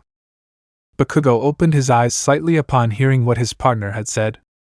He wanted to speak, but he could see how his partner began to cry, and the only thing he could do was stand up to give her a hug. Nana slightly opened her eyes when she felt how he pressed her against his chest. His arms hugged her tightly, but at the same time with a fragility. Nana just clung to her friend, letting out those tears she had kept for a long time, because even though the brunette always smiled, the fact of not knowing anything about the person she loved hurt her a lot, and finally those tears were able to come out, and thus relieve part of that emotional pain. Kaken hugged her for about 10 minutes until the brunette finally calmed down a bit. Bakugo asked her before letting go of her, "Are you better now?" He could feel the brunette nod her head while she was still pressed against his chest. The ashen-haired man slowly separated from her while putting his hands on her cheeks to gently slide his fingers, drying her tears while giving her a slight smile. "Nana, I'm sorry I soaked your figure with my tears." Bakugo gave him a light tap on his head to say, "Silly, I don't care about the uniform." Nana just gave him a slight smile to say, "You are a great friend, Kaken." Those words brought back a memory for the ashen-haired boy, since his green-haired friend had said the same words to him. Bakugo sat back down in his seat saying, "When you need to talk about this, tell me, okay? No matter how crazy it all sounds." Nana understood what the ashen-haired boy meant with those words, so she simply nodded her head. "Bakugo, it's because of my friend that I want to be number one, the best of all. It's my way of honoring his memory. I do it for him." Nana looked at her hands to ask the following question. "Why are you telling me all this now?" Bakugo, "Because in a curious, annoying and crazy way you got into my life. You are my friend after all. Since I lost my best friend, I haven't had anyone else in my life, at least no one to tell my problems, etc. Until your weirdo appeared. In some ways you look a lot like him, you even have almost the same personality." "Nana, thanks for this, Kaken." She was about to return the photo to her friend, but his words surprised her quite a bit. "Please keep it." "Nana, but this is for you." Bakugo, "I know, but I know he'll be in good hands if he's with you. And if one day I'm no longer here, then at least this photo will remain as a reminder of our friendship." Nana grabbed the photo and put it between her chest and with her glassy eyes replied, "I will take care of her with all my soul and life." Bakugo, "I know you will. And now let's drink our milkshakes and enjoy the present." Nana nodded her head to look at the ashen-haired boy who was drinking calmly. The brunette was about to try her shake. Bakugo made her talk about other things so that her friend wouldn't keep crying. The others could see how the couple laughed happily while enjoying their milkshakes. While they were talking, Nana saw through the window how two couples quite familiar to both of them passed by on the other side of the street. A certain redhead and a certain two-colored boy were sharing an umbrella. Nana waved to them from the window, and Mirai quickly noticed her. After a few seconds, the couple entered the cafe and all four of them sat down. Mirai sat next to Bakugo, Shoto next to Nana. They started talking about UA training. At one point, Shoto and Bakugo started talking about other things, allowing the girls to talk calmly. Mirai was ordered by her captain to gather all necessary information about Nana, since the brunette was someone new and peculiar to them. After about 45 minutes, the boys left the cafeteria and Nana suggested they go to the arcade, taking the redhead by the arm. Luckily for them, the drizzle had already stopped. Shoto and Bakugo had no choice but to follow their two companions. Shoto, she is very energetic. Bakugo knew he was referring to the brunette, so he just said, "You're right, she's been like that ever since I met her." Shoto, he's a good person. Bakugo, yes it is.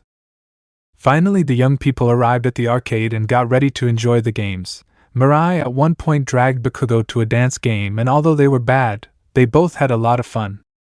Nana looked at him out of the corner of her eye and just gave a slight smile. After leaving the arcade, the young people continued walking through the streets. A certain person had seen Kaken smile with his companions. This person was his mother Mitsuki, who had gone out to buy some things, and from afar she saw her son, and her eyes opened wide as she smiled at him again. His eyes crystallized in seconds, as it had been a long time since he had seen his son smile, and more so, Kaken, since IZUKU had left, had stopped smiling and had faded as the days went by. "Mitsuki, I had forgotten that beautiful smile you had, my little one, sniff sniff." She wiped away her tears because as a mother she had done everything possible to make her son smile again, but she had not succeeded.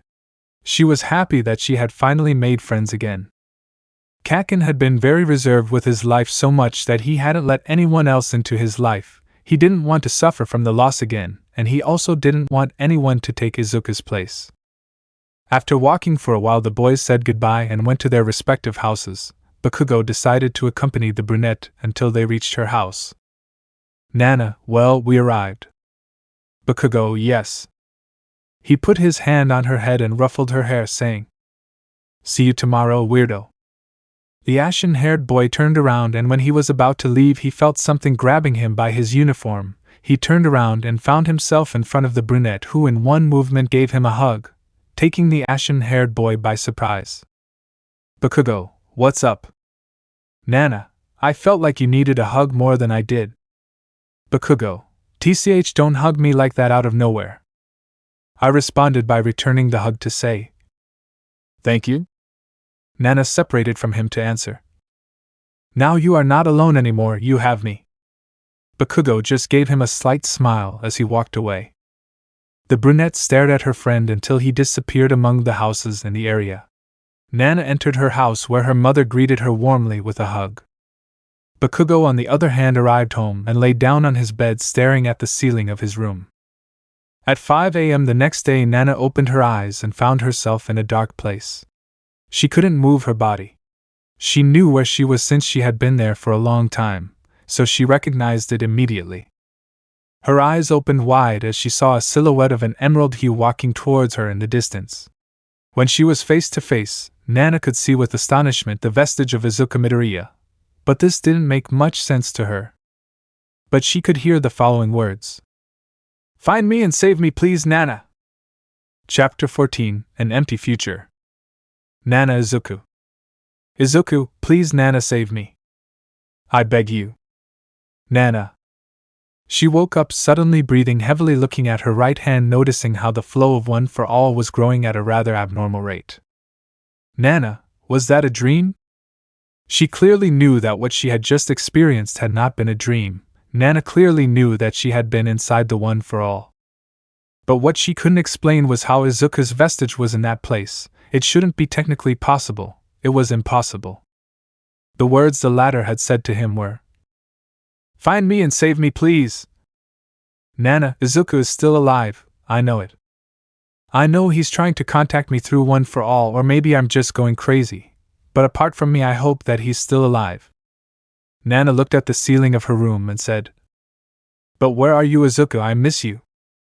The next day we can see how the brunette was trying not to fall asleep in class. Kaken noticed this, so he interrupted the class to tell Aizawa that Nana was not feeling well. Aizawa looked at the brunette, noticing that she didn't look well. He asked Kaken to take her to the infirmary. The ashen-haired boy acknowledged his head and then carried the brunette, who had literally let herself be overcome by exhaustion and was left unconscious. Upon arriving at the infirmary, Kaken explained the situation to Recovery, who told him to lay her down on the stretcher and let her rest. Without objecting, he did as asked and then left the infirmary. After about 10 minutes, he returned with his things. Recovery asked him what he was doing there again. Bakugo, I asked Aizawa-sensei to let me take care of her. Recovery, I see she has a good friend. Please try not to make noise so I can rest peacefully. He slightly agreed to sit on the side of the stretcher looking at the brunette. Nana whispered 3 times the green-haired boy's name. Kaken would only say in a low voice, What connection do you have with IZUKU? There are so many things I would like to know, and I know you have several of the answers I need. But no matter what situation you are going through, I will not leave you alone even for a moment. This time I won't fail like I failed IZUKU. Meanwhile, we can see how Hawks was in the same place where he always met with that green-haired boy. Both were looking at the sky. Hawks, do you think you did the right thing by sending them to UA too? He asked as he took a small sip of his coffee. IZUKU, yes, after all I think it's my way of apologizing to them. They also want to spend time with their loved ones. Hawks was silent before saying, Those guys. They are not from this era, right? Just like you, mate. Young Mirai bears quite a resemblance to the Todoroki family. She is. IZUKU, you're very good at deductions, Hawks. Yes, she is the daughter of Shoto and Momo Yaoyorozu. And the reason I sent them all is because. Hawks, because in the future his parents are no longer around. IZUKU just stayed silent to say, I swear to you that I will do everything possible to change that future. I won't let anyone die. Hawks could only ask. Because you are not in your adult version. I say, how old are you, 17 or 18? IZUKU, well, I'd like to tell you the truth, but I don't want to spoil it for you. Hawks, you didn't give me enough spoilers by telling me there's no one left in the future. What about your happiness, partner? IZUKU, my happiness, I guess I could never have that. Hawks, I see. Well, I hope the boys are doing well. You gave me fake surnames for everyone because otherwise. IZUKU, yes, that's why I asked each of you not to do anything that could alter your very existence. Back with Class 1A, Aizawa was teaching when a certain rodent interrupted to say, Good morning, guys. I'm sorry to interrupt your class, but I have good news for you. Starting today, they will have 2 new students. Aizawa, Director Nizu didn't tell me anything about this. Nizu, forgive me, Aizawa. It's just that it's a special case. Aizawa understood, so he agreed with his head. Nizu, well, you can come in, young people. Mirai was quite surprised when she saw the 2 young men enter. A beautiful girl with short hair and red eyes stood next to the director. She had a beautiful smile. At his side was a tall boy with glasses and dark blue hair. Nizu, please introduce yourselves. The beautiful and quite cheerful girl would say. My name is Yamada Hanabi. It's a pleasure to meet you all. I hope we can get along. The other boy bowed slightly to say. My name is Yamagawa Ransu. I will do my best in class. Nice to meet you all. The girls looked at the boy to think the same. He is quite polite, he is just like. They looked at Ida in unison, who felt a chill run through his body. Nizu, I hope you can all get along. Now I'll go introduce Class B to their other 2 new classmates. He said goodbye to the class and then left the room. Aizawa sighed lightly, saying, Okay, please take a seat. Hanabi could see that a certain ashen-haired boy was not there. She had expected to see him. Mirai didn't understand why the captain had now sent them all to the academy. Hanabi walked past her to give her a slight smile, and quietly said, I'll explain everything to you later, I promise. The redhead just nodded her head timidly. Aizawa, well, since you are new at the end of classes, you will stay with me so I can explain everything to you and also give you the study materials so you can catch up. Understood? The new ones respectfully agreed. Aizawa, well, now I will continue with the class. This proceeded with classes normally. Lunchtime arrived completely normally, and the kids were getting ready to go to the dining room. Uraraka approached Hanabi along with Momo and the other girls to join them for lunch. Hanabi accepted quite excitedly since she didn't have many friends. Kirishima, Kaminari, and Ida approached Ransu and welcomed him, each introducing themselves to their new partner. Ida formally introduced himself as was his personality. Ransu just stared at him for a few moments to give a slight smile and join them. The boys happily left the room. Aizawa stayed in the room with a slight smile to say, "I can finally sleep peacefully." He got into his sleeping bag, and when he closed his eyes, the living room door opened abruptly and a voice was heard. "Aizawa-sensei, we're here." Aizawa sighed tiredly to watch as a beautiful blue-haired girl looked at him with a big smile. Next to her were two boys. "Aizawa, what are you doing here?" "Mirio, we came to have lunch with you, sensei." "Nijire, eating alone is boring, sensei." "Aizawa, I don't eat alone." "Nijire, you don't have to lie, sensei," he said while placing the trays with food on the desk. "Aizawa, but I." Nijire gave him a hug, saying, "Let's eat, Aizawa-sensei, or the food will get cold." Aizawa just looked at his three former students and sighed, saying, "What does it matter? Itadakimasu." The four of them began to eat in a warm and very nostalgic atmosphere for the black-haired boy. Nijire was telling Aizawa how her day had been. At that moment there was a slight smile on Aizawa's face as he listened to his student. The girls were walking through the halls of the academy towards the dining room.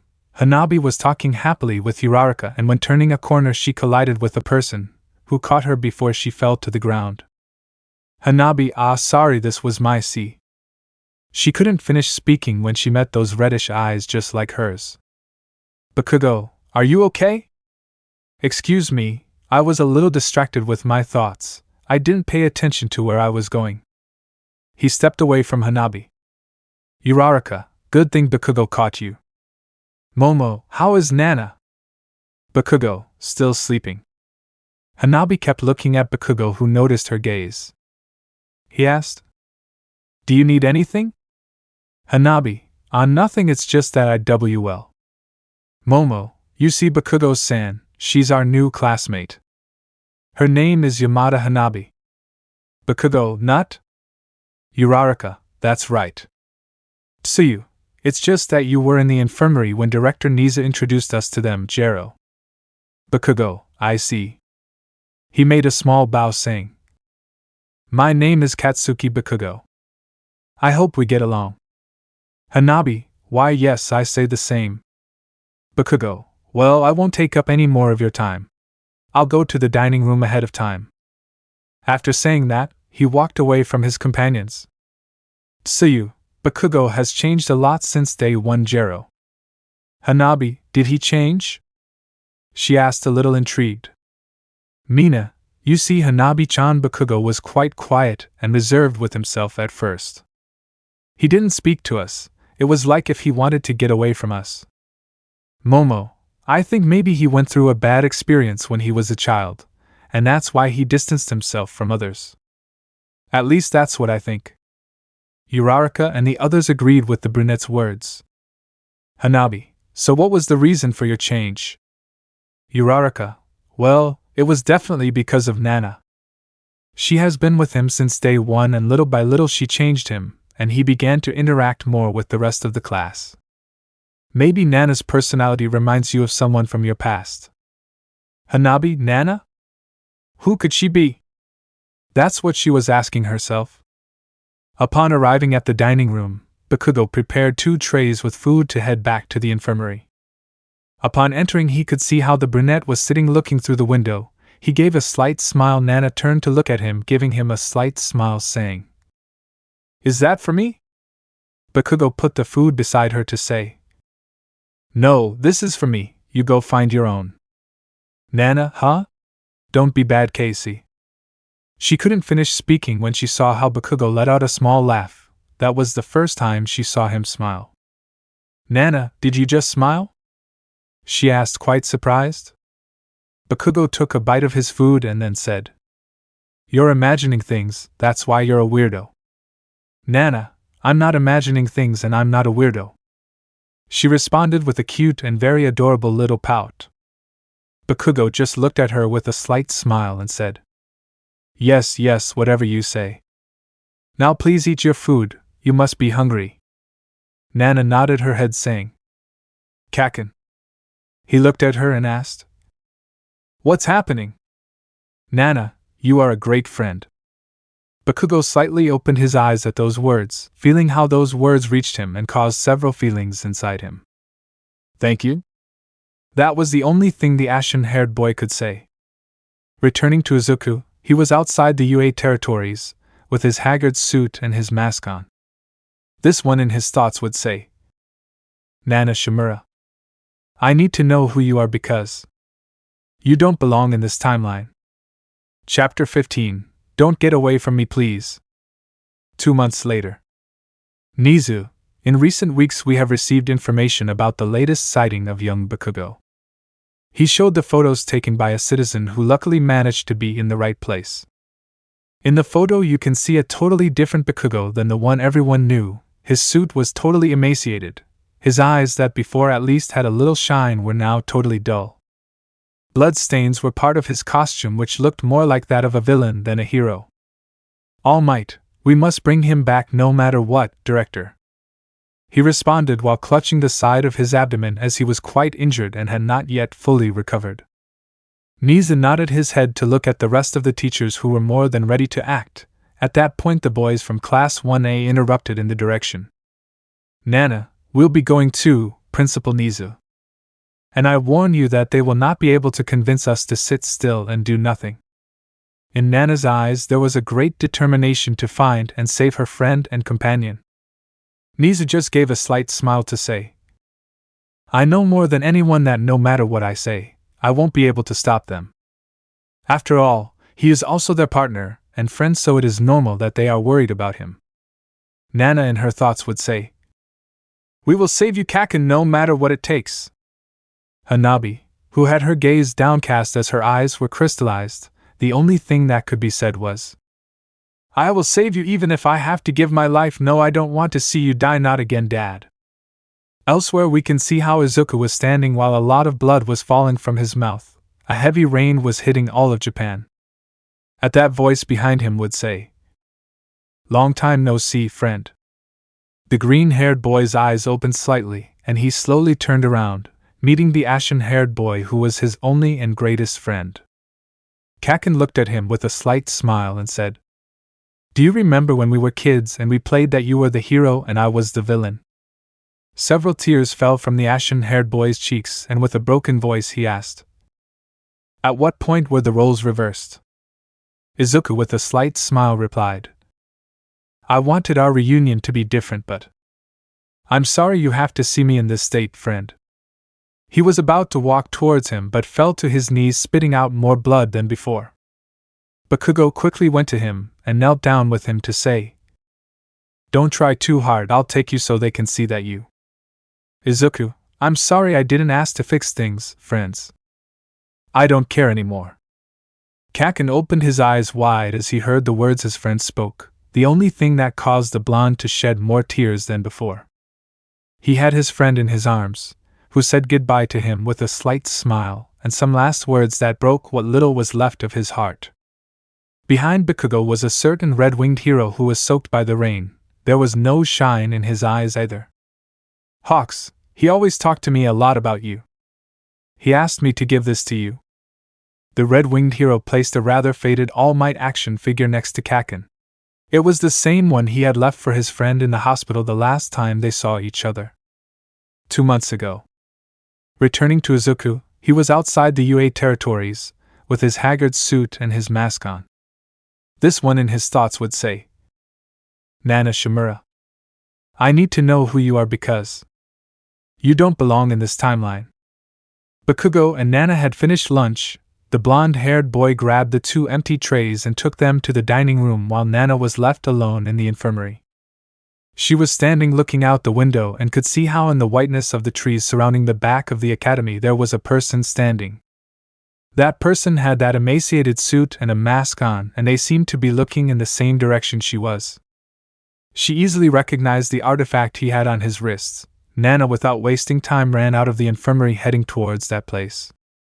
When she arrived, she was breathing heavily and looking for him everywhere with her eyes, but in a second she was pressed against one of those trees. A hand covered her mouth, and in front of her was that person.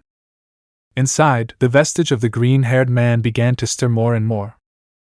That person removed his hand from his mouth and asked him, "Who are you and why are you here?" The question was asked in a cold voice. Nana just stayed silent and then said, "If you let me see your face, I promise I'll tell you whatever you want." That person looked at her for a few seconds and then took a step back. The brunette's eyes opened slightly when she saw how that person took off the mask, revealing those dull emerald eyes. Tears began to fall down Nana's cheeks. "IZUKU, what's with that?" He couldn't finish speaking because that brunette hugged him tightly, taking him by surprise. "Nana, I knew you were alive. My heart didn't want to give up. I just didn't want to accept the idea that you were no longer there, IZUKU." IZUKU opened his eyes slightly since it was not the first time that girl had said his name. He abruptly separated from her distrustfully to ask, "That time you also said my name. Do we even know each other? Why do you know my name?" Nana could see how he had become alert. Nana just put on a somewhat sad look with a hint of nostalgia, to slowly approach him saying, Please don't be afraid of me. All I want right now is..." IZUKU could feel again how she wrapped her arms around him in a warm hug as they continued to sleep. "Nana, just let me be like this a little longer, please, sniff sniff. I've endured a long time without hearing from you, so just don't leave me, please." IZUKU just stayed silent as those words had brought back a memory that he was sure he had never experienced, but that memory was so real to him. In that memory was that girl who was now hugging him. He said to her, "I hope that in another life you and I can be together. I told you that if you needed my lips I would give them to you, baka." Some tears fell down IZUKU's cheeks without knowing the reason. Chapter 16, Vent. "Nana, just let me be like this a little longer, please, sniff sniff. I've endured a long time without hearing from you, so just don't leave me, please. Just this once let me hug you, much more stupid." IZUKU just stayed silent as those words had brought back a memory that he was sure he had never experienced, but that memory was so real to him. In that memory was that girl who was now hugging him. He said to her, "I hope that in another life you and I can be together. I told you that if you needed my lips I would give them to you, baka." Some tears fell down IZUKU's cheeks without knowing the reason. The green-haired boy reacted by bringing his hands to his cheeks as he felt tears falling from his eyes. IZUKU in his thoughts would say, "I'm crying. How long has it been since?" Nana continued sobbing, clinging to the green-haired boy, but she was greatly surprised to feel how the freckled boy held her quite tightly against his body while only hearing light sobs came out of him. Finally IZUKU could not hold on any longer and was slowly breaking down emotionally. He had already hardened so much damage to his heart, and he simply broke down when he felt that hug from the brunette. Yes, he was simply waiting for a hug because he longed to feel a hug that would comfort him. He needed to feel that someone was there to hug him when he couldn't take it anymore. IZUKU couldn't take it anymore. He was afraid of failing his mission. He was afraid of losing everything again. Nana could hear the freckled man say with a broken voice, Forgive me for everything. I didn't mean to fail you. But I'm afraid of failing again." Nana just hugged him tenderly, letting that pain come out through tears, since from the first moment she looked into his eyes she could see that he was carrying a pain that was consuming him in life. They both hugged each other for about 15 minutes. Neither of them wanted to let go, but slowly they had to. Nana wiped away her tears and with a slight smile asked, "Are you better now, IZUKU?" IZUKU just couldn't stop looking into her eyes, trying to remember her. "IZUKU, you, as much as I want to remember you, I can't find information about you in my memories, but..." "Nana, but for a brief moment you had a memory where we were together, didn't you?" she asked without stopping to look into his eyes. IZUKU just nodded his head slightly and then said, "It's strange, something like this has never happened to me." "Who are you really? Why do you know my name?" Nana was about to speak when they heard someone walking towards them. "Nana, someone is coming towards us." She looked around, noticing how IZUKU was no longer with her, but a whisper in her right ear said, "Please take care of Kaken." Nana could only say, Don't worry, I'll do it. The brunette had a slight smile, and her eyes were crystal clear. Nana could see that the person approaching them was All Might. All Might, oh, it's young Nana. What are you doing out here?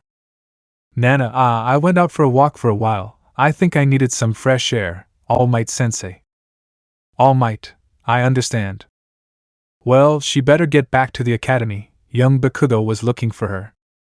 Nana, yes, I will do that. The brunette walked back to the academy with her teacher.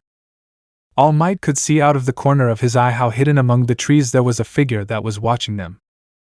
After a few minutes, Nana returned and met Bakugo, who simply scolded her for going without telling him. Bakugo was really worried about the brunette. Nana apologized to him, and with a smile she managed to make him stop scolding her. Bakugo informed the brunette that Aizawa had given her the day off so she could fully recover, so it was not mandatory for her to return to school for that day. Nana, and what about you? Will you return to school? She asked, looking at him while tilting her head waiting for his answer. Kaken just looked away, saying, I don't have to do it since I told Aizawa-sensei that I would take care of you until you recovered, and I accepted. Nana just gave him a little hug, saying, Hey, you are so cute when you worry about me. Bakugo tried to separate her from him because he didn't want them to see them like that. Nana just laughed as after a few seconds Bakugo completely gave in and let the brunette hug him.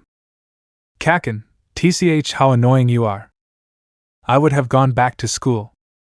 Nana, don't pretend, I know you like my hugs. She looked at him in her eyes and said, Kaken, I need to tell you something very important. Bakugo could notice the seriousness in his friend's words, so he nodded slightly, saying, We better go somewhere where we can talk quietly. Nana nodded her head and they both began to walk through the halls of the academy. On the other hand, we can see how IZUKU appeared again in a room like that of a hospital. He looked at the person who was lying on that stretcher with a respirator keeping him alive. IZUKU, I promise that I will change your future. I promise that I will not give up. I will save our best friend. I will not let him die. I will arrive in time. Maybe this is the last time I see you again, but soon she will come to this place with him. I know. The best thing I can do is leave you in the hands of those two. At the end of the day, I promise you that they will be here. You will never be alone again. He looked at the nightstand, revealing a bunch of letters and drawings next to an All Might action figure that was quite confusing. IZUKU, if I have to become the villain to change the future, I will do it no matter what. Why? I will steal one for all and as many gifts as possible to defeat him. Returning to Nana and Bakugo, they were both sitting on a bench outside the campus. But when the brunette sat down, a rather wrinkled piece of paper fell out of her uniform pocket. Nana, what is this? She opened the paper and could see a written address. Bakugo, it's an address. Do you have to go see someone? She asked, thinking that her friend had to visit someone after the academy. Nana turned the paper over and on the other side was a sentence that said, We'll play again, friend. Bakugo, seeing that phrase, only opened his eyes slightly. Let me know in the comments below if you guys want the next part. Also check out my other video that has been shown in left. Thank you for watching. If you enjoyed this video, please like and share this video. And have a fantastic day. Bye.